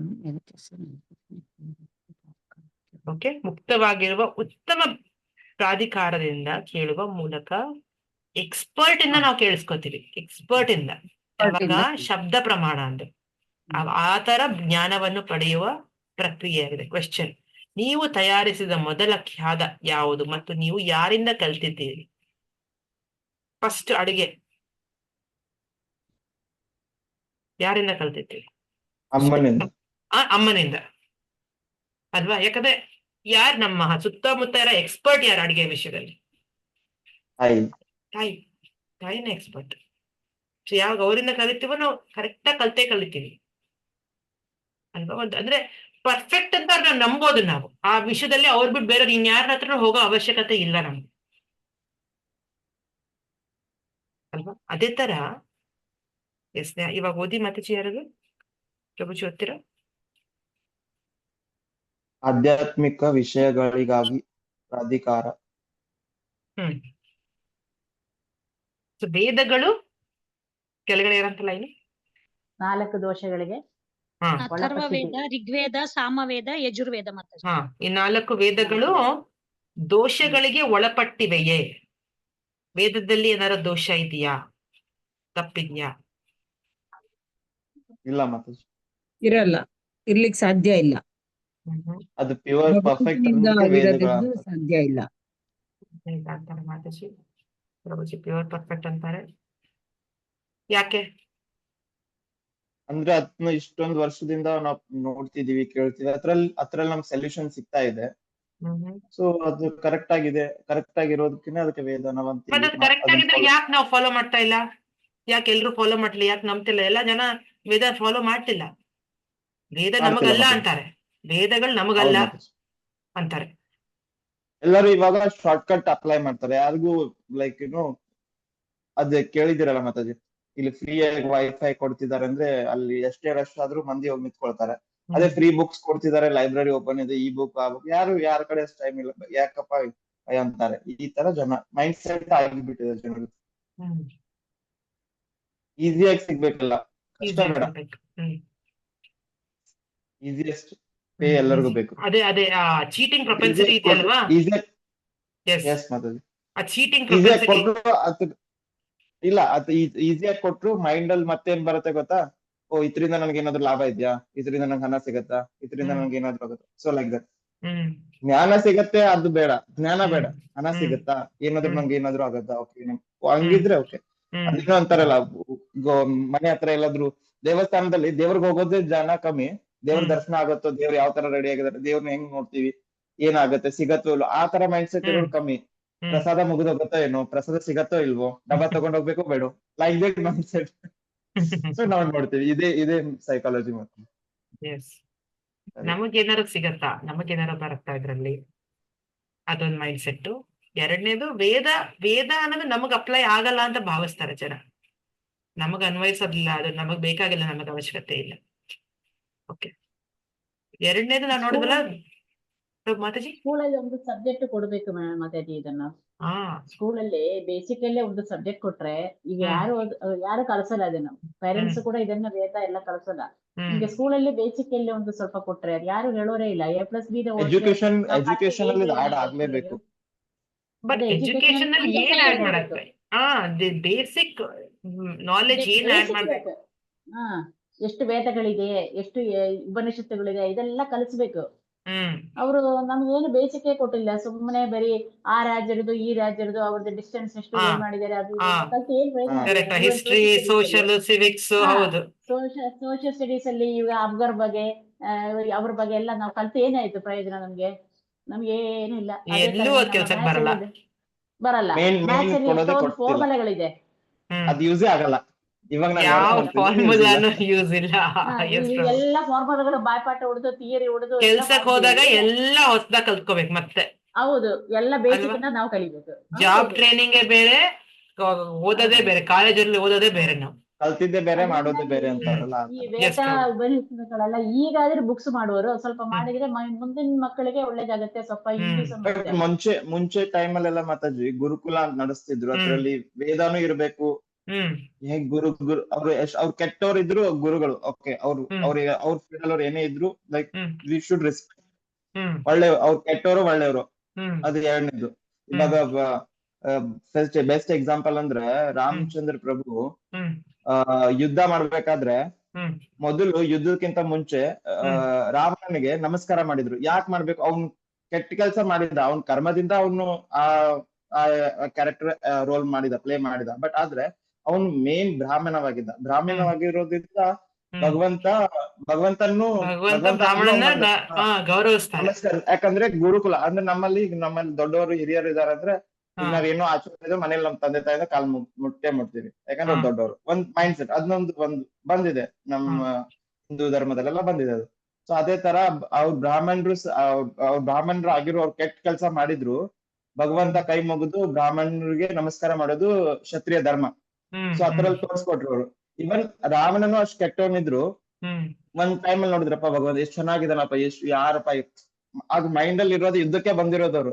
but in fraction of second ಅದು ಸ್ಟಾರ್ಟಿಂಗ್ ಅಲ್ಲಿ ಇರುತ್ತೆ. ಸೊ ನಾವು ಏನಂತಾರ, ನಾವು ಮಾಡೋ ಕೆಲಸ ಕಾರ್ಯ ಇದರಿಂದ ನಮ್ದು ಇದು ಗೊತ್ತಾಗತ್ತೆ, ಬಟ್ ಎಲ್ಲದ್ರಿಂದ ಅಂತಲ್ಲ. ಸೊ ಅದೇ ಗುರುವಂದನ ಇಸ್ ಇಂಪಾರ್ಟೆಂಟ್ ಅಂತ ಅಲ್ವಾ ಮಾತಾಜಿ? ಗುರುವಂದನ ಅದು ಇಂಪಾರ್ಟೆಂಟ್. ಎಸ್ ಮಾತಾಜಿ, ಗುರು ವೇದ ಜ್ಞಾನ ತುಂಬಾ ಮುಖ್ಯ. ಇಲ್ಲಿ ಹೇಳ್ತಾರೆ ನೋಡಿ, ವೇದದಲ್ಲಿ ಏನಾದ್ರು ದೋಷ ಇದೆಯಾ ಅಂತ ಕೇಳ್ತಾ ಇರೋದು, ಪ್ರಶ್ನೆ ಮಾಡ್ತಾ ಇರೋದು. ಅದಕ್ಕೆ ಉತ್ತರ ಅಲ್ಲಿ ಹೇಳ್ತಾ ಇದಾರೆ. ವೇದಗಳ ಓದಿ ಯಾರು ಇದು ಮಾತಾಜಿ ಓದಿ. ಸರ್ವಸ್ಯ ಚಾಹಂ ಹೃದಯ ಮೇಲೆ ಹೆಡ್ಡಿಂಗ್ ವೇದಗಳು ವೇದಗಳು ಅಪೌರುಷೇಯ. ಹ್ಮ್ ಅಪೌರುಷೇಯ ಹ್ಮ್ ಭಗವದ್ಗೀತೆಲಿದೆ ಮಾತಾಜಿ ಇದು. ಹಾ 15ನೇ 15.15 ಹೇಳಿದ್ರಿ, ಎಕ್ಸ್ಪ್ಲೈನ್ ಮಾಡಿದ್ರಿ ನೀವು ಇದನ್ನ ಅವಾಗ. ಸರ್ವಸ್ಯ ಚಾಹಂ ಹೃದಯ ಹೃದಯ ಸನ್ನಿವಿಷ್ಟೋ ಮತ್ತ ಮತ್ತ ಸ್ಮೃತಿರ್ಜ್ಞಾನಮಪೋಹನಂ ಚ ವೇದೈಶ್ಚ ಸರ್ವೈರಹಮೇವ ವೇದ್ಯೋ ವೇದಾಂತ ಕೃತ್ ವೇದ ವಿದೇವ ಚಾಹಂ. ಅನುವಾದ ಓದ್ಲಾ ಮಾತಾಜಿ? ನಾನು ಹಾ ಪ್ರತಿಯೊಬ್ಬರ ಹೃದಯದಲ್ಲಿ ಸಲ್ಲಿಸಿದ್ದೇನೆ ಸ್ಮರಣೆ, ನೆಲೆಸಿದ್ದೇನೆ. ಜ್ಞಾನ ನೆಲೆಸಿದ್ದೇನೆ. ನಿಲ್ಲಿಸಿದ್ದೇನೆ. ಸಾರಿ, ನಿಲ್ಲಿಸಿದ್ದೇನೆ. ಸ್ಮರಣೆ, ಜ್ಞಾನ ಮತ್ತು ಮರವು ನನ್ನಿಂದ ಬರುತ್ತವೆ. ಹ್ಮ್ ಎಲ್ಲಾ ವೇದಗಳಿಂದ ತಿಳಿಯಬೇಕಾದವನು ನಾನು. ತಿಳಿಯಬೇಕಾದವನು ನಾನು. ವೇದಾಂತ ಕರ್ತೃ ಕರ್ತೃ ಕರ್ತೃ ನಾನು. ವೇದಗಳನ್ನು ತಿಳಿದವನು ನಾನೇ. ವೇದಗಳನ್ನು ತಿಳಿದವನು ನಾನೇ. ವೇದದ ಜ್ಞಾನ, ಧನ್ಯವಾದ ಮಾತಾಜಿ. ಸೊ ವೇದದ ಪೂರ್ತಿ ಜ್ಞಾನ ಭಗವಂತನಿಗಿದೆ. ಯಾಕಂದ್ರೆ ವೇದನ ರಚಿಸಿರೋದೇ ಭಗವಂತ. ವೇದಾಂತ ಕರ್ತೃ ನಾನು ಅಂತಾನೆ. ವೇದಾಂತ ಅಂದ್ರೆ ಏನು?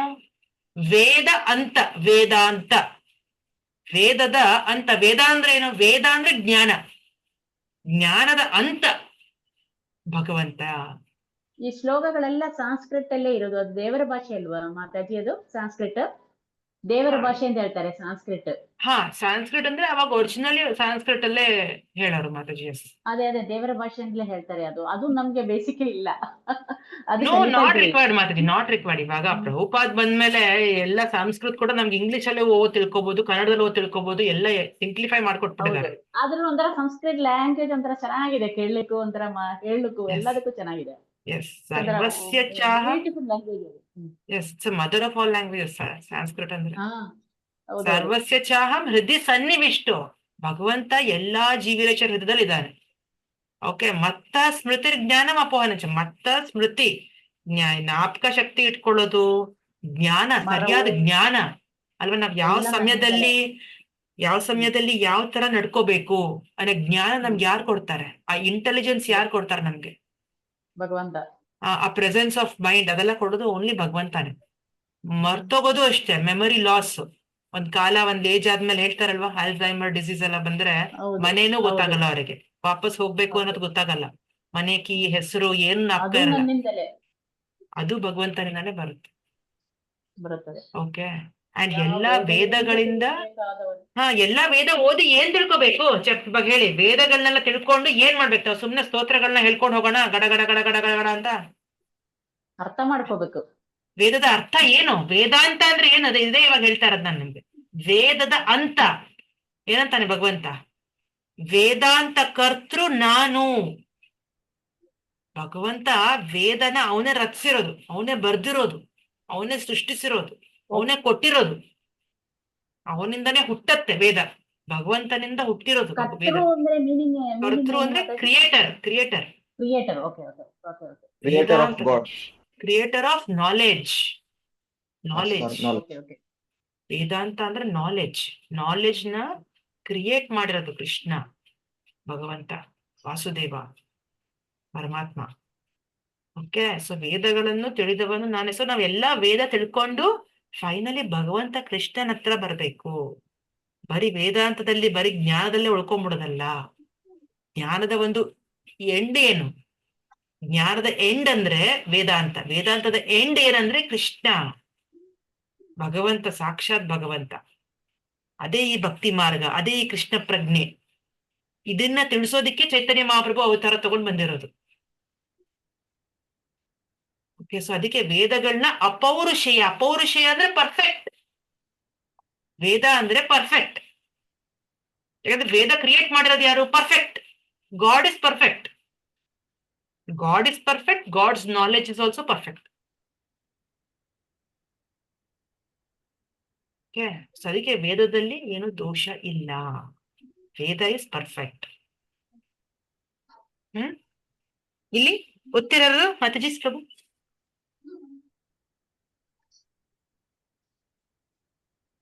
ಪ್ರಾಕ್ಟಿಕಲ್ ಕ್ವಶನ್ ಇದು. ವೇದಗಳನ್ನು ಸ್ವೀಕರಿಸುವುದು ಕುರುಡು ನಂಬಿಕೆಯೇ? ಏನಂತೀರಾ?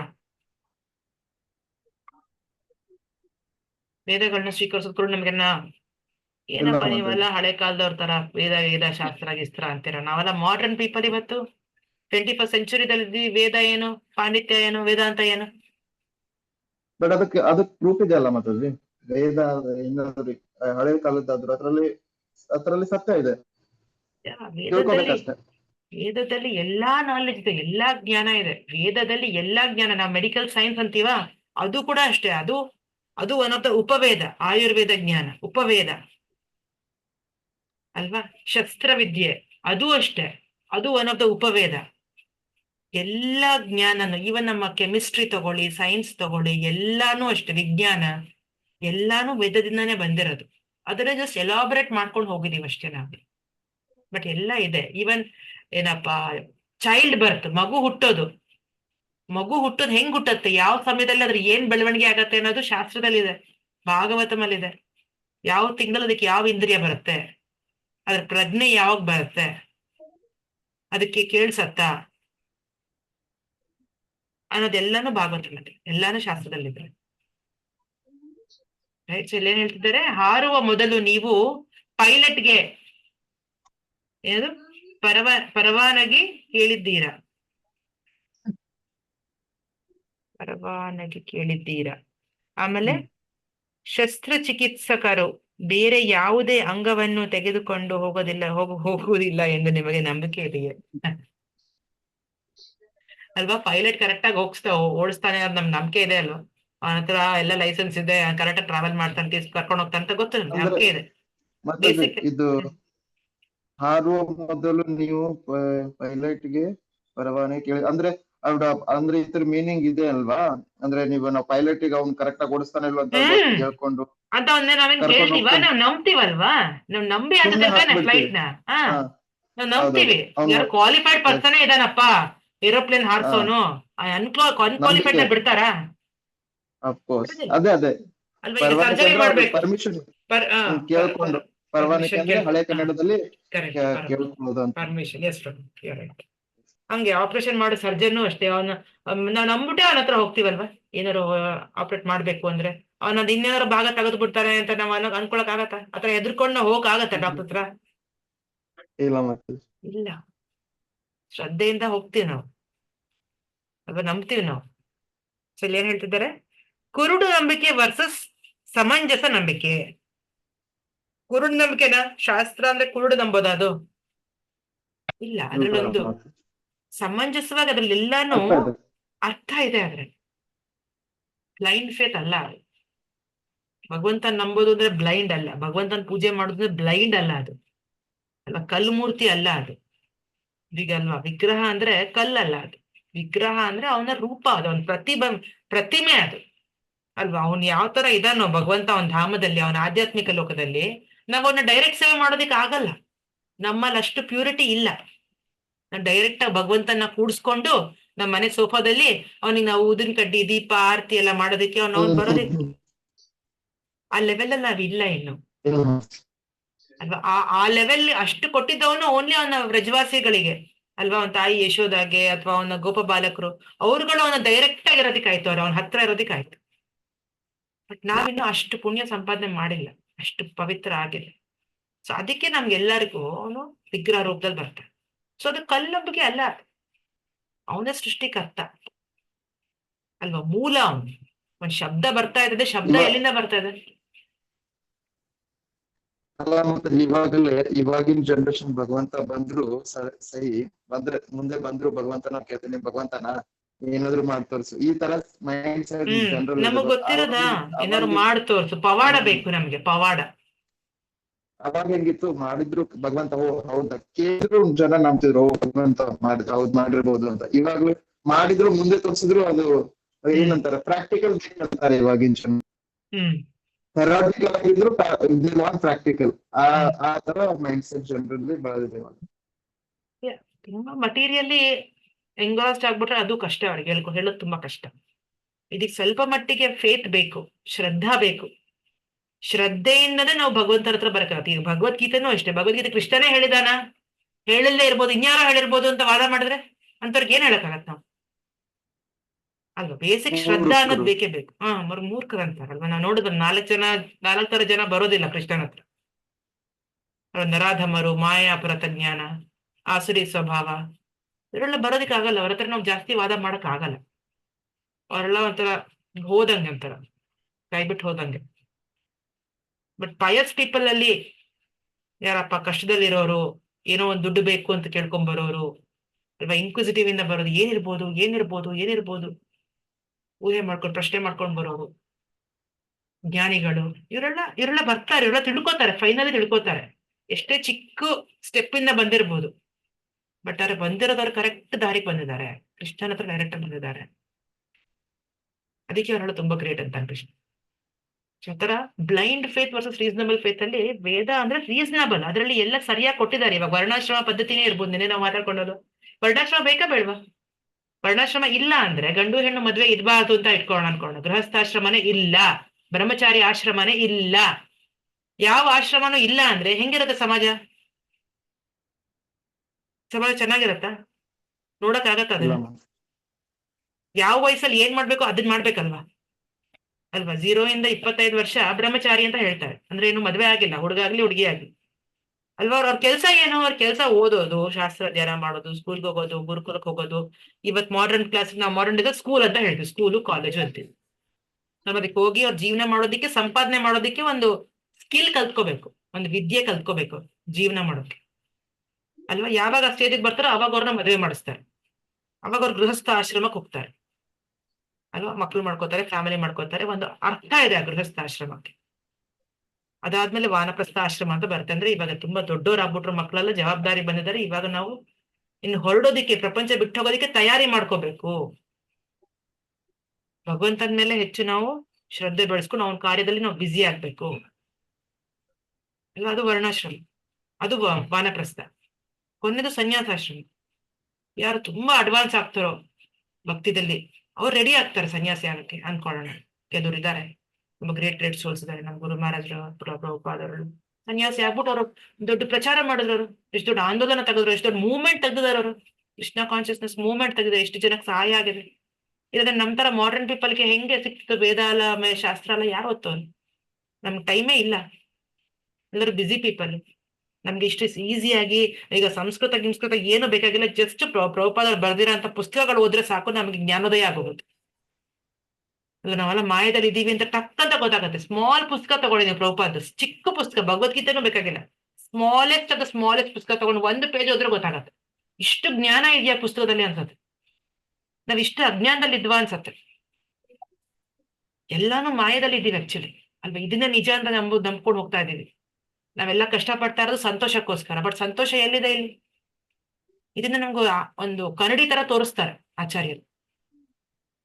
ರೈಟ್? ಇದೆಲ್ಲ ಎಲ್ಲಿದೆ? ಎಲ್ಲಿಂದ ಹೇಳ್ತಾ ಇರೋದು ಆಚಾರ್ಯರು? ಎಲ್ಲ ಶಾಸ್ತ್ರದಿಂದ ಹೇಳ್ತಾ ಇರೋದು. ಸೊ ನಮ್ ಜೀವನದ ಬಗ್ಗೆ ನಮಗ್ ಅನುಕೂಲ ಆಗೋದಕ್ಕೆ ಕೊಟ್ಟಿರೋದು ಈ ವೇದ ಅಲ್ವಾ? ಕೃಷ್ಣ ಭಗವಂತ ಯಾಕೆ ಕೊಟ್ಟಿದ್ದಾನೆ ಈ ಜ್ಞಾನ ಕೊಟ್ಟಿರೋದೇ ನಮಗ್ ತೋರ್ಸೋದಿಕ್ಕೆ. ಮರ್ತೋಗಿದ್ಯಪ್ಪ ನೀನು, ನಿಜವಾಗಿರೋದನ್ನ ಮರ್ತೋಗ್ಬಿಟ್ಟಿದ್ಯಾ, ಸುಳ್ಳನ್ನ ನಂಬುತ್ತಾ ಇದೀಯಾ ಅಲ್ವಾ? ಸತ್ಯನ ಬಿಟ್ಬಿಟ್ಟಿದ್ಯಾ, ಅಸತ್ಯನ ಇಟ್ಕೊಂಡ್ಬಿಟ್ಟಿದ್ಯಾ ಗಟ್ಟಿಯಾಗಿ. ಅದಕ್ಕೆ ಎಷ್ಟೆಲ್ಲ ನಾವು ಶ್ರಮ ಪಡ್ತಾ ಇದೀವಿ, ಬೆಳಗಿನಿಂದ ರಾತ್ರಿ ದುಡಿಮೆ ಮಾಡ್ತೀವಿ ಹೌದಾ? ಸಂಡೇ, ಮಂಡೇ, ಸಾಟರ್ಡೇ, ರಾತ್ರಿ, ಬೆಳಿಗ್ಗೆ, ಹಗಲು, ಯಾವಾಗಲೂ ದುಡಿಮೆ ಮಾಡ್ತೀವಿ, ಎಷ್ಟು ಕಷ್ಟ ಪಡ್ತೀವಿ. ಮತ್ತೆ ಇವತ್ತು ಕ್ಲಾಸಿಗೆ ಕೇಳೋಣ, ಜಪ ಮಾಡೋಣ, ಟೈಮ್ ಇಲ್ಲ. ಬಟ್ ಇದಕ್ಕೆ ನಾವು ಟೈಮ್ ತೆಗಿತೀವಿ ದುಡಿಮೆಗೆ ಅಲ್ವಾ? ಅಸತ್ಯನ ನಾವು ತುಂಬಾ ನಂಬ್ತೀವಿ, ಗಟ್ಟಿಯಾಗಿ ನಂಬ್ತೀವಿ.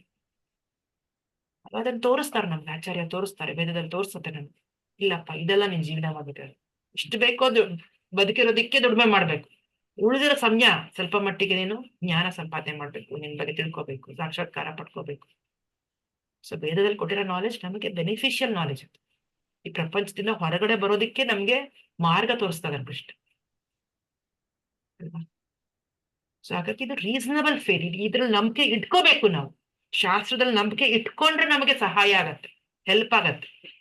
ಬರೀ ನಾವು ಓದಿರೋ ಯೂನಿವರ್ಸಿಟಿ ಪುಸ್ತಕಗಳು, ಕಾಲೇಜ್ ಡಿಗ್ರಿಗಳು ಅದೇನ್ ನಮಗೆ ಸಹಾಯ ಮಾಡುತ್ತೆ? ಅದ್ ನಮಗೆ 4 ಕಾಸು ಸಂಪಾದನೆ ಮಾಡೋದಕ್ಕೆ ಅನುಕೂಲ ಮಾಡ್ಕೊಳತ್ತೆ ಅಷ್ಟೇ. ನಾಲೆಜ್ ಕೊಡೋದಿಲ್ಲ. ಇಲ್ಲ ಮಾತಾಜಿ, ಅದು ಇಲ್ಲ. I don't agree. ಕಲ್ತಿರ್ತೀವಿ ಅನ್ನೋದಷ್ಟೇ, ಕಲ್ತಿರೋದೇ ಬೇರೆ, ಮಾಡೋದೇ ಬೇರೆ. ಬಟ್ ಅದೇ ಕಲ್ತಿರೋ ಬೇಸಿಸ್ ಮೇಲೆ ನಾವು ಬಿಲ್ಡ್ ಮಾಡ್ಕೋಬಹುದಲ್ವಾ ಪ್ರಭು? ಇವಾಗ ಸ್ವಲ್ಪ Yes, ಸಮ್ವಾಟ್ ಮಾತಾಡಿ. ಅಷ್ಟೇ ಎಜುಕೇಶನ್, ಮಾಡ್ಕೋಬಹುದು. ಬೇಸಿಕ್ ಎಜುಕೇಶನ್ ನಾವು ಪಡ್ಕೊಂಡಿದೀವಿ. ಕರೆಕ್ಟ್, ನಮ್ಮ ಇಂಡಿಯನ್ ಎಜುಕೇಶನ್ ಪರ್ಫೆಕ್ಟ್ ಆಗಿಲ್ಲ, ನಾನು ಒಪ್ಕೋತೀನಿ. ಈಗ ನಾನು ಓದಿದ್ದೆ ಬೇರೆ, ಕೆಲಸ ಮಾಡಿದ್ದೆ ಬೇರೆ. ಅಫ್ಕೋರ್ಸ್ ಸ್ವಲ್ಪ ಮಟ್ಟಿಗೆ ನನ್ ಮ್ಯಾಚ್ ಇದೆ, ನಾನು ಕಂಪ್ಯೂಟರ್ ಸೈನ್ಸ್ ಓದಿದ್ದೀನಿ, ಕಂಪ್ಯೂಟರ್ ಸೈನ್ಸ್ ಕೆಲಸನೂ ಮಾಡಿದ್ದೀನಿ ನಾನು. ಸೊ ಇವಾಗ ನಂದು ಪರವಾಗಿಲ್ಲ. ಹಾ ಎಲೆಕ್ಟ್ರಾನಿಕ್ಸ್ ಬಟ್ ಮಾಡ್ತಿದ್ದೀನಿ ಅದೇ ಫೀಲ್ಡ್ ಅಲ್ಲಿ, ಪರವಾಗಿಲ್ಲ. ಬಟ್ ಸಬ್ಜೆಕ್ಟ್ ಇರೋದು ಕಲ್ತಿರೋದು, ಅದು ಹಾ. ಕಲ್ತಿದ್ ಒಂದ್ ಸ್ವಲ್ಪ ಯೂಸ್ ಆಗ್ಲಿಲ್ಲ ಅಂದ್ರೆ ಏನಪ್ಪ ಯಾಕಾದ್ರೂ ಕಲ್ತ್ವಿ ಅನ್ಸುತ್ತೆ.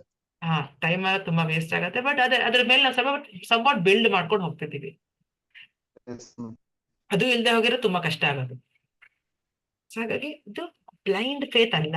ಶಾಸ್ತ್ರ ನಂಬೋದಂದ್ರೆ ಅದು ಮೂರ್ಖತ್ವ ಅಲ್ಲ, ತುಂಬಾ ಜಾಣ ಅವನು. ಯಾವ ಶಾಸ್ತ್ರ ನಂಬ್ತಾನೋ ತುಂಬಾ ಬುದ್ಧಿವಂತ ಅವನು. ಯಾಕಂದ್ರೆ ಕೃಷ್ಣ ಕೊಟ್ಟಿರೋಂತ ಸೊಲ್ಯೂಷನ್ಸ್ ನ ಉಪಯೋಗಿಸ್ಕೊಂತ ಇದ್ದಾನ ಅವನು ಜೀವನಕ್ಕೆ ಅಲ್ವಾ. ಇದು ಎಲ್ಲೂ ಸಿಗೋದಿಲ್ಲ ಇದು. ಯಾರು ಗೊತ್ತಿರ ಇಲ್ಲಿ ವೇದಗಳಿಂದ ಕೆಲವು ಪರಿಶೀಲಿಸಬಹುದಾದ ಸಂಗತಿಗಳು ಇಲ್ಲಿ ನೋಡಿ. ಫಾರ್ ಎಕ್ಸಾಂಪಲ್, ನಾನು ಚೈಲ್ಡ್ ಬರ್ತ್ ಬಗ್ಗೆ ಹೇಳ್ತದಲ್ವಾ, ಒಂದು ಹೆಂಗೆ ಶಿಶು ಹೇಗೆ ಗರ್ಭದಲ್ಲಿ ಹೇಗೆ ಬೆಳೆಯುತ್ತೆ, ಯಾವ ಸಮಯದಲ್ಲಿ ಏನ್ ಬೆಳವಣಿಗೆ ಆಗತ್ತೆ, ಇದು ಹೇಗೆ ಹೇಳಕ್ಕಾಗತ್ತೆ. ಇವಾಗೆಲ್ಲ ಸ್ಕ್ಯಾನಿಂಗ್ ಬಂದಿದೆ ಅಲ್ವಾ. ಇವಾಗೆಲ್ಲ ಸ್ಕ್ಯಾನ್ ಅಂತ ಏನದು, ಸೋನೋಗ್ರಫಿನ ಅಲ್ಲ, ಏನೋ ಎಷ್ಟೊಂದೆಲ್ಲ ಇವಾಗ ಸ್ಕ್ಯಾನಿಂಗ್ ಮೆಷಿನ್ಸ್ ಎಲ್ಲ ಬಂದಿದೆ. ಈಗ ಸ್ಕ್ಯಾನ್ ಮಾಡ್ತಾ ಮಾಡ್ತಾ ಮಾಡ್ತಾ ಗೊತ್ತಾಗತ್ತೆ ಅವ್ರಿಗೆ. ಬಟ್ ಇವಾಗ ಬಂದಿರೋದ ಮಷಿನ್, ಮುಂಚೆ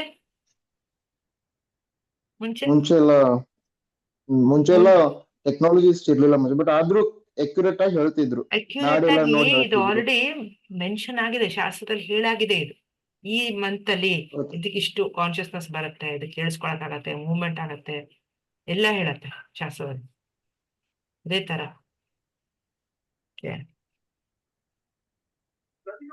ಶ್ರೀಮದ್ ಭಾಗವತಂ 4:18-5 ಏನ್ ಹೇಳ್ತಿದ್ದಾರೆ, ಒಬ್ಬ ಮೂರ್ಖ ವ್ಯಕ್ತಿಯು ತನ್ನದೇ ಆದ ರೀತಿಯಲ್ಲಿ ಮತ್ತು ವಿಧಾನಗಳನ್ನು ಮಾನಸಿಕ ಊಹೆಗಳ ಮೂಲಕ ತಯಾರಿಸುತ್ತಾನೆ.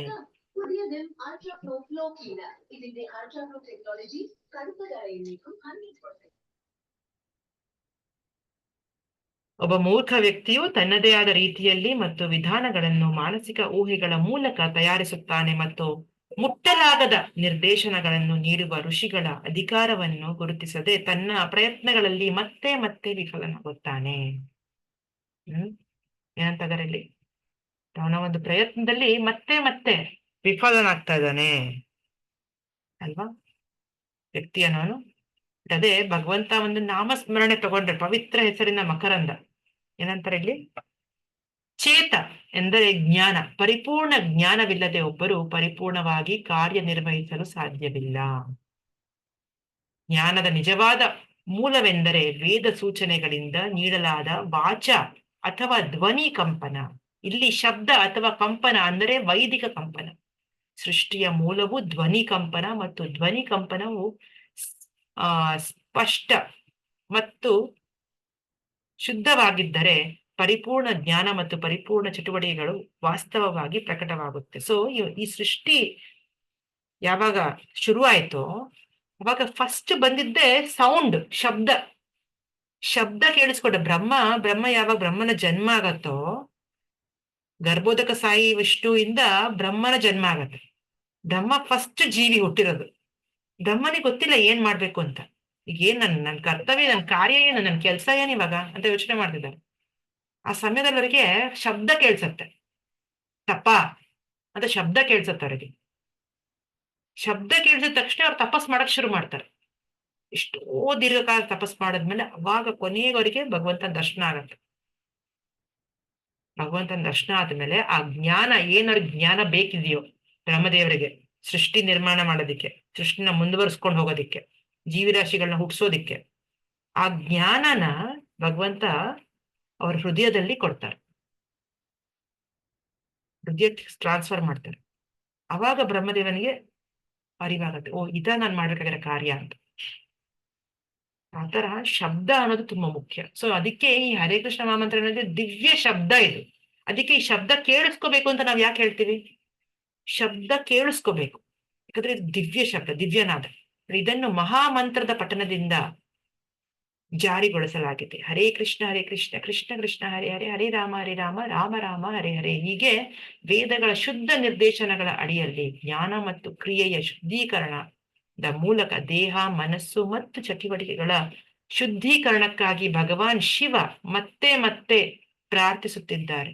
ಶಿವನು ಪರಮಾತ್ಮನನ್ನು ಪ್ರಾರ್ಥಿಸುತ್ತಾನೆ. ಇದರಿಂದ ಅವನ ಮನಸ್ಸು, ಇಂದ್ರಿಯಗಳ ಮತ್ತು ಪದಗಳು ಕೇವಲ ಭಕ್ತಿ ಚಟುವಟಿಕೆಗಳ ಕಡೆಗೆ ಮಾತ್ರ ತಿರುಗುತ್ತವೆ. ಶ್ರೀಮದ್ ಭಾಗವತ 4ನೇ ಸ್ಕಂದ 14ನೇ ಅಧ್ಯಾಯ 43ನೇ ಶ್ಲೋಕದಲ್ಲಿ ಹೇಳ್ತಾರೆ. ಸೊ ಅಷ್ಟು ಮುಖ್ಯ ಶಬ್ದ ಅನ್ನೋದು. ನಾವು ಪ್ರಮಾಣ ಏನ್ ಹೇಳ್ತಿದ್ದೀವಿ ಇಷ್ಟೊತ್ತರೆಗೂ?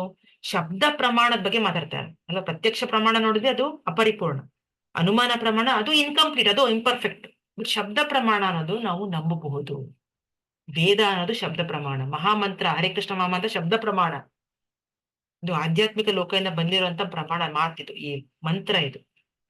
ಸೊ ಇದನ್ನ ನಾವು ನಂಬೋದು. ಇದು guaranteed knowledge, perfect knowledge. Okay, ಒಂದು ವಿಡಿಯೋ ಇದೆ.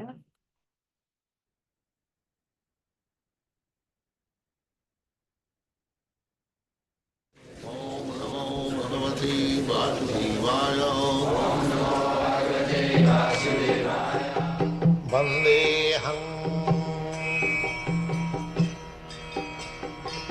ಶ್ರೀಗುರು ಶ್ರೀಯುತಾ ಪದಕಮಲಂ. Every one of us, we are imperfect. We are very much proud of our eyes. Can you show me? What qualification your eyes have got that you can see?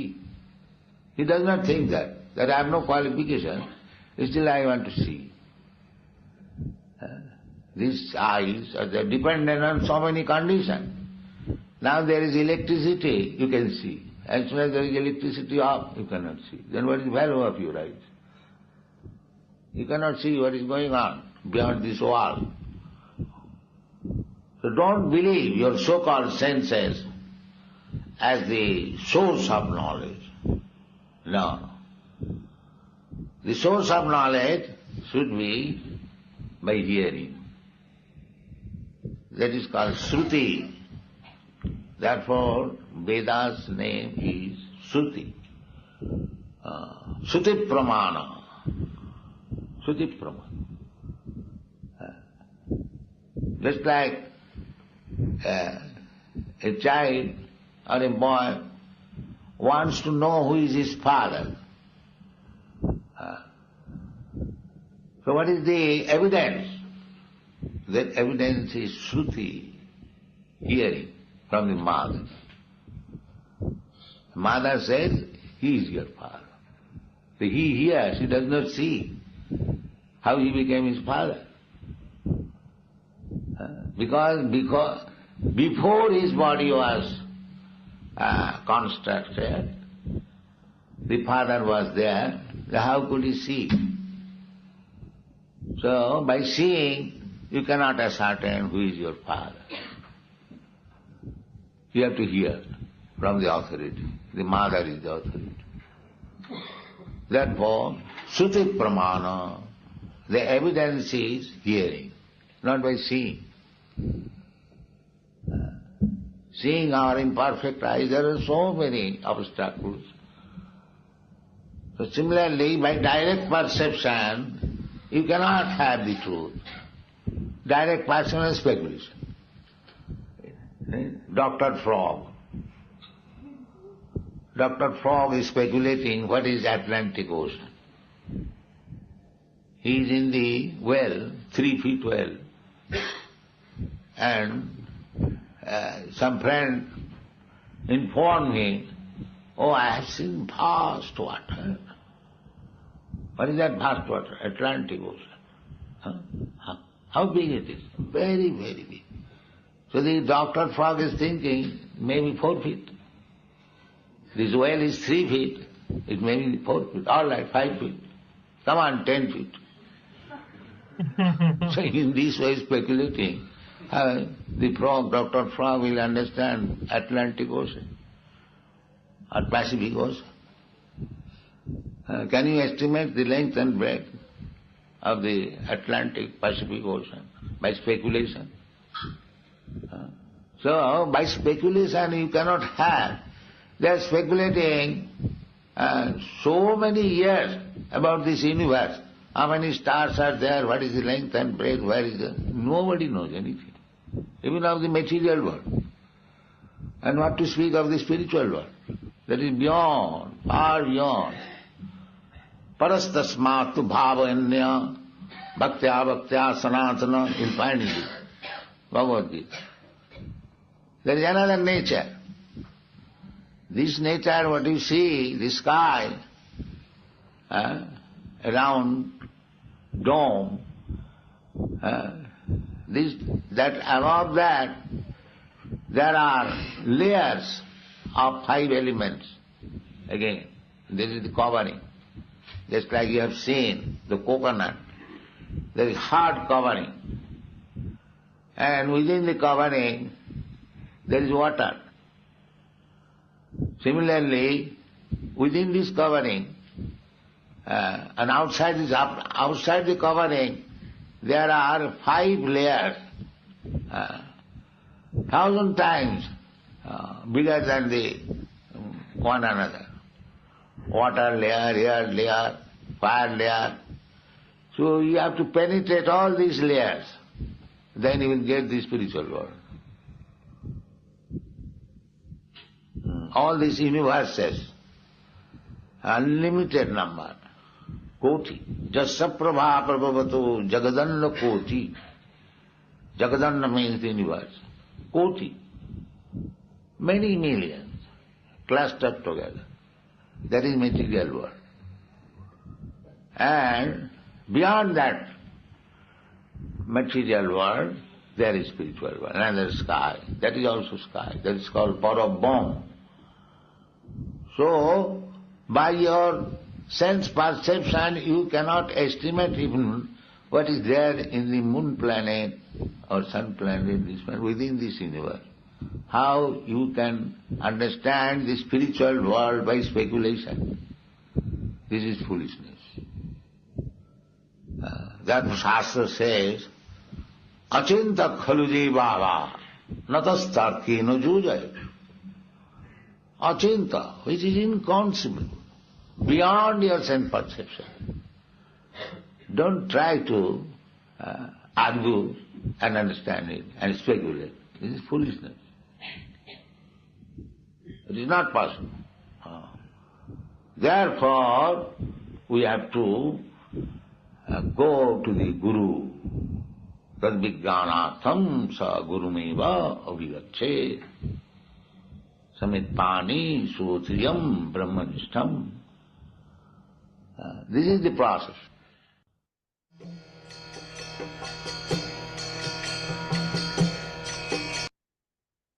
So ಏನ್ ಹೇಳಿದ್ರು ಪ್ರಭುಪಾದರು, ಏನ್ ಹೇಳ್ತಿದ್ದಾರೆ, ಈ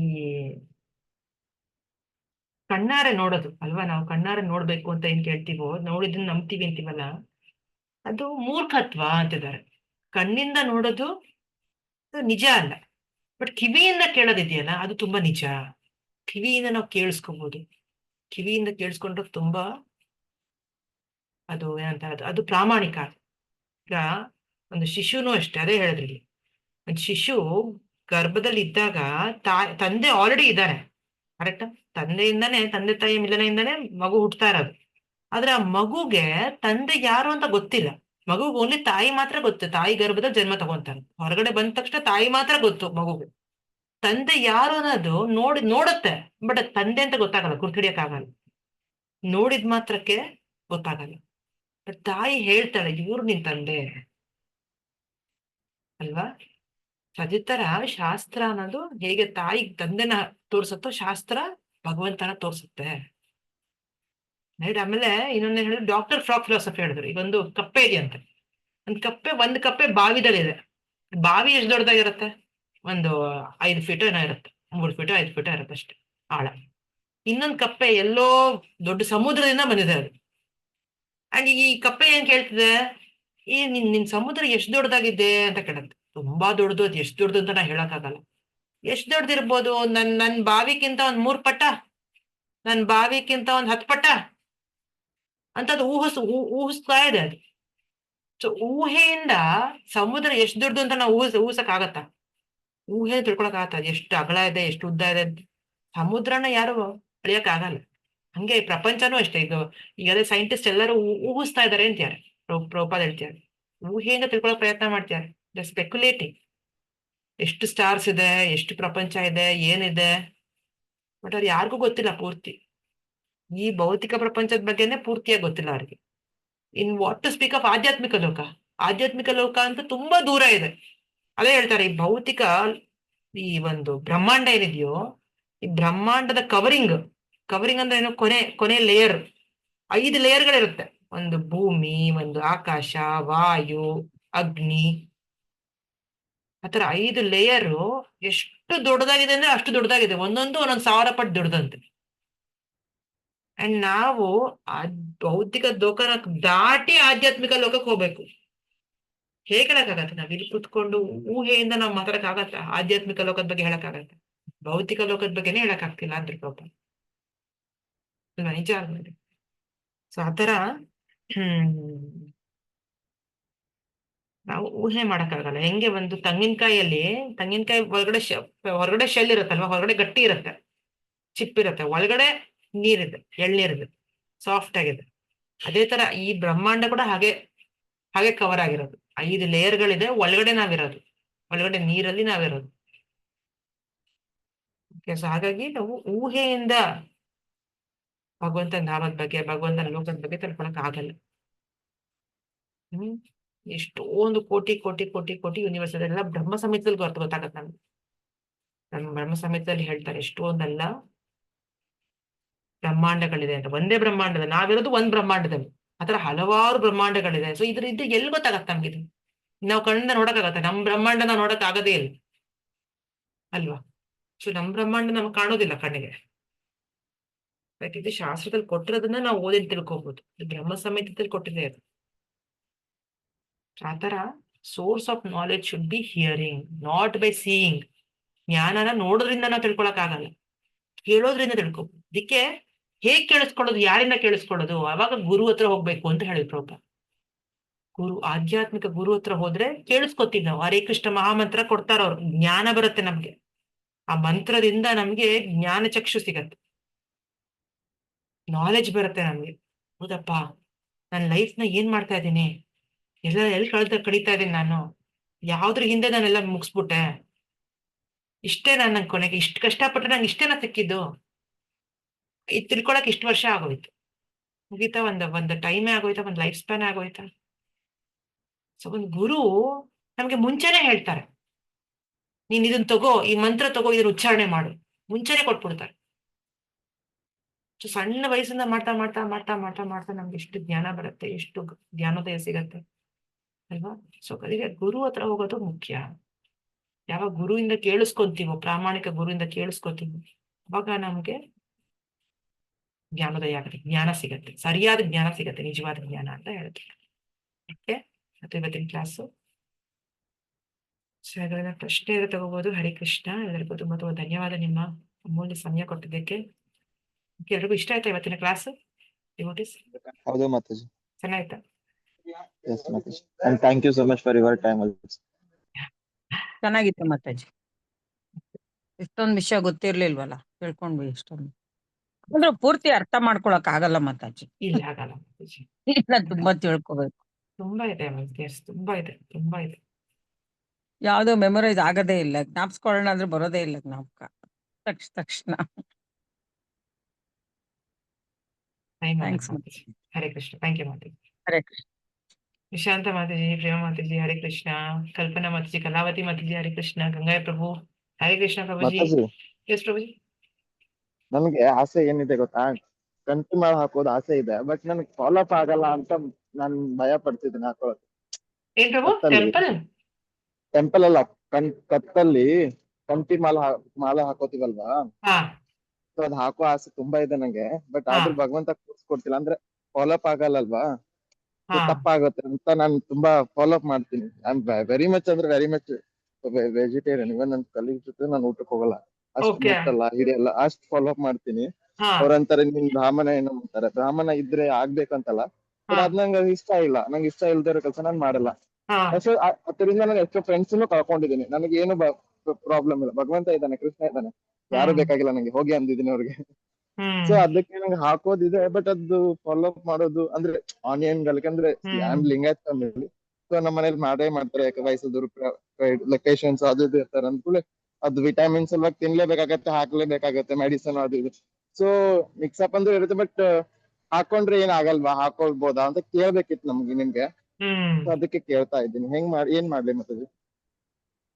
ಇದು ಸ್ವಲ್ಪ deep question ಇದು. ಇನ್ನು ನಾವು ಬಿಗಿನಿಂಗ್ ಸ್ಟೇಜ್ ಅಲ್ಲಿ ಇದೀವಲ್ವಾ, ಇವಾಗ ಸ್ವಲ್ಪ ಅಡ್ವಾನ್ಸ್ ಲೆವೆಲ್ಗೆ ಹೋದ್ರೆ ನಮ್ಗೊಂದ್ ಸ್ವಲ್ಪ ಸ್ಟ್ರೆಂತ್ ಬರುತ್ತೆ ಪ್ರಭು, ಮೆಂಟಲ್ ಸ್ಟ್ರೆಂತ್ ಬರುತ್ತೆ ಟು ಸ್ಟಾಪ್. ಜೊತೆಗೆ ನಾವು ಅದು ತುಂಬಾ ಒಂದು ಹೈ ಸ್ಟ್ಯಾಂಡರ್ಡ್, ಅದು ಕಂಟಿಮಲ ಹಾಕೊಳ್ಳೋದು ಅಂದ್ರೆ ಒಂದು. ಅದಕ್ಕೆ ನಮ್ಮ ಈಗ ಶಿಕ್ಷಾ ಲೆವೆಲ್ಸ್ ಅಲ್ಲೂ ಅಷ್ಟೇ ನೋಡಿ, ಜಸ್ಟ್ ನೀವು ನಮ್ಮ ಶಿಕ್ಷಾ ಲೆವೆಲ್ಗೆ ಅಲೈನ್ ಆಗಿ prabhu, we will help you. Okay ನೋಡಿ, ಕೃಷ್ಣ ಸೇವಕ ಇದೆ ನೆಕ್ಸ್ಟ್ ಸ್ಟೆಪ್, ಅದಕ್ಕೇನೋ ರೂಲ್ಸ್ ಇಲ್ಲ.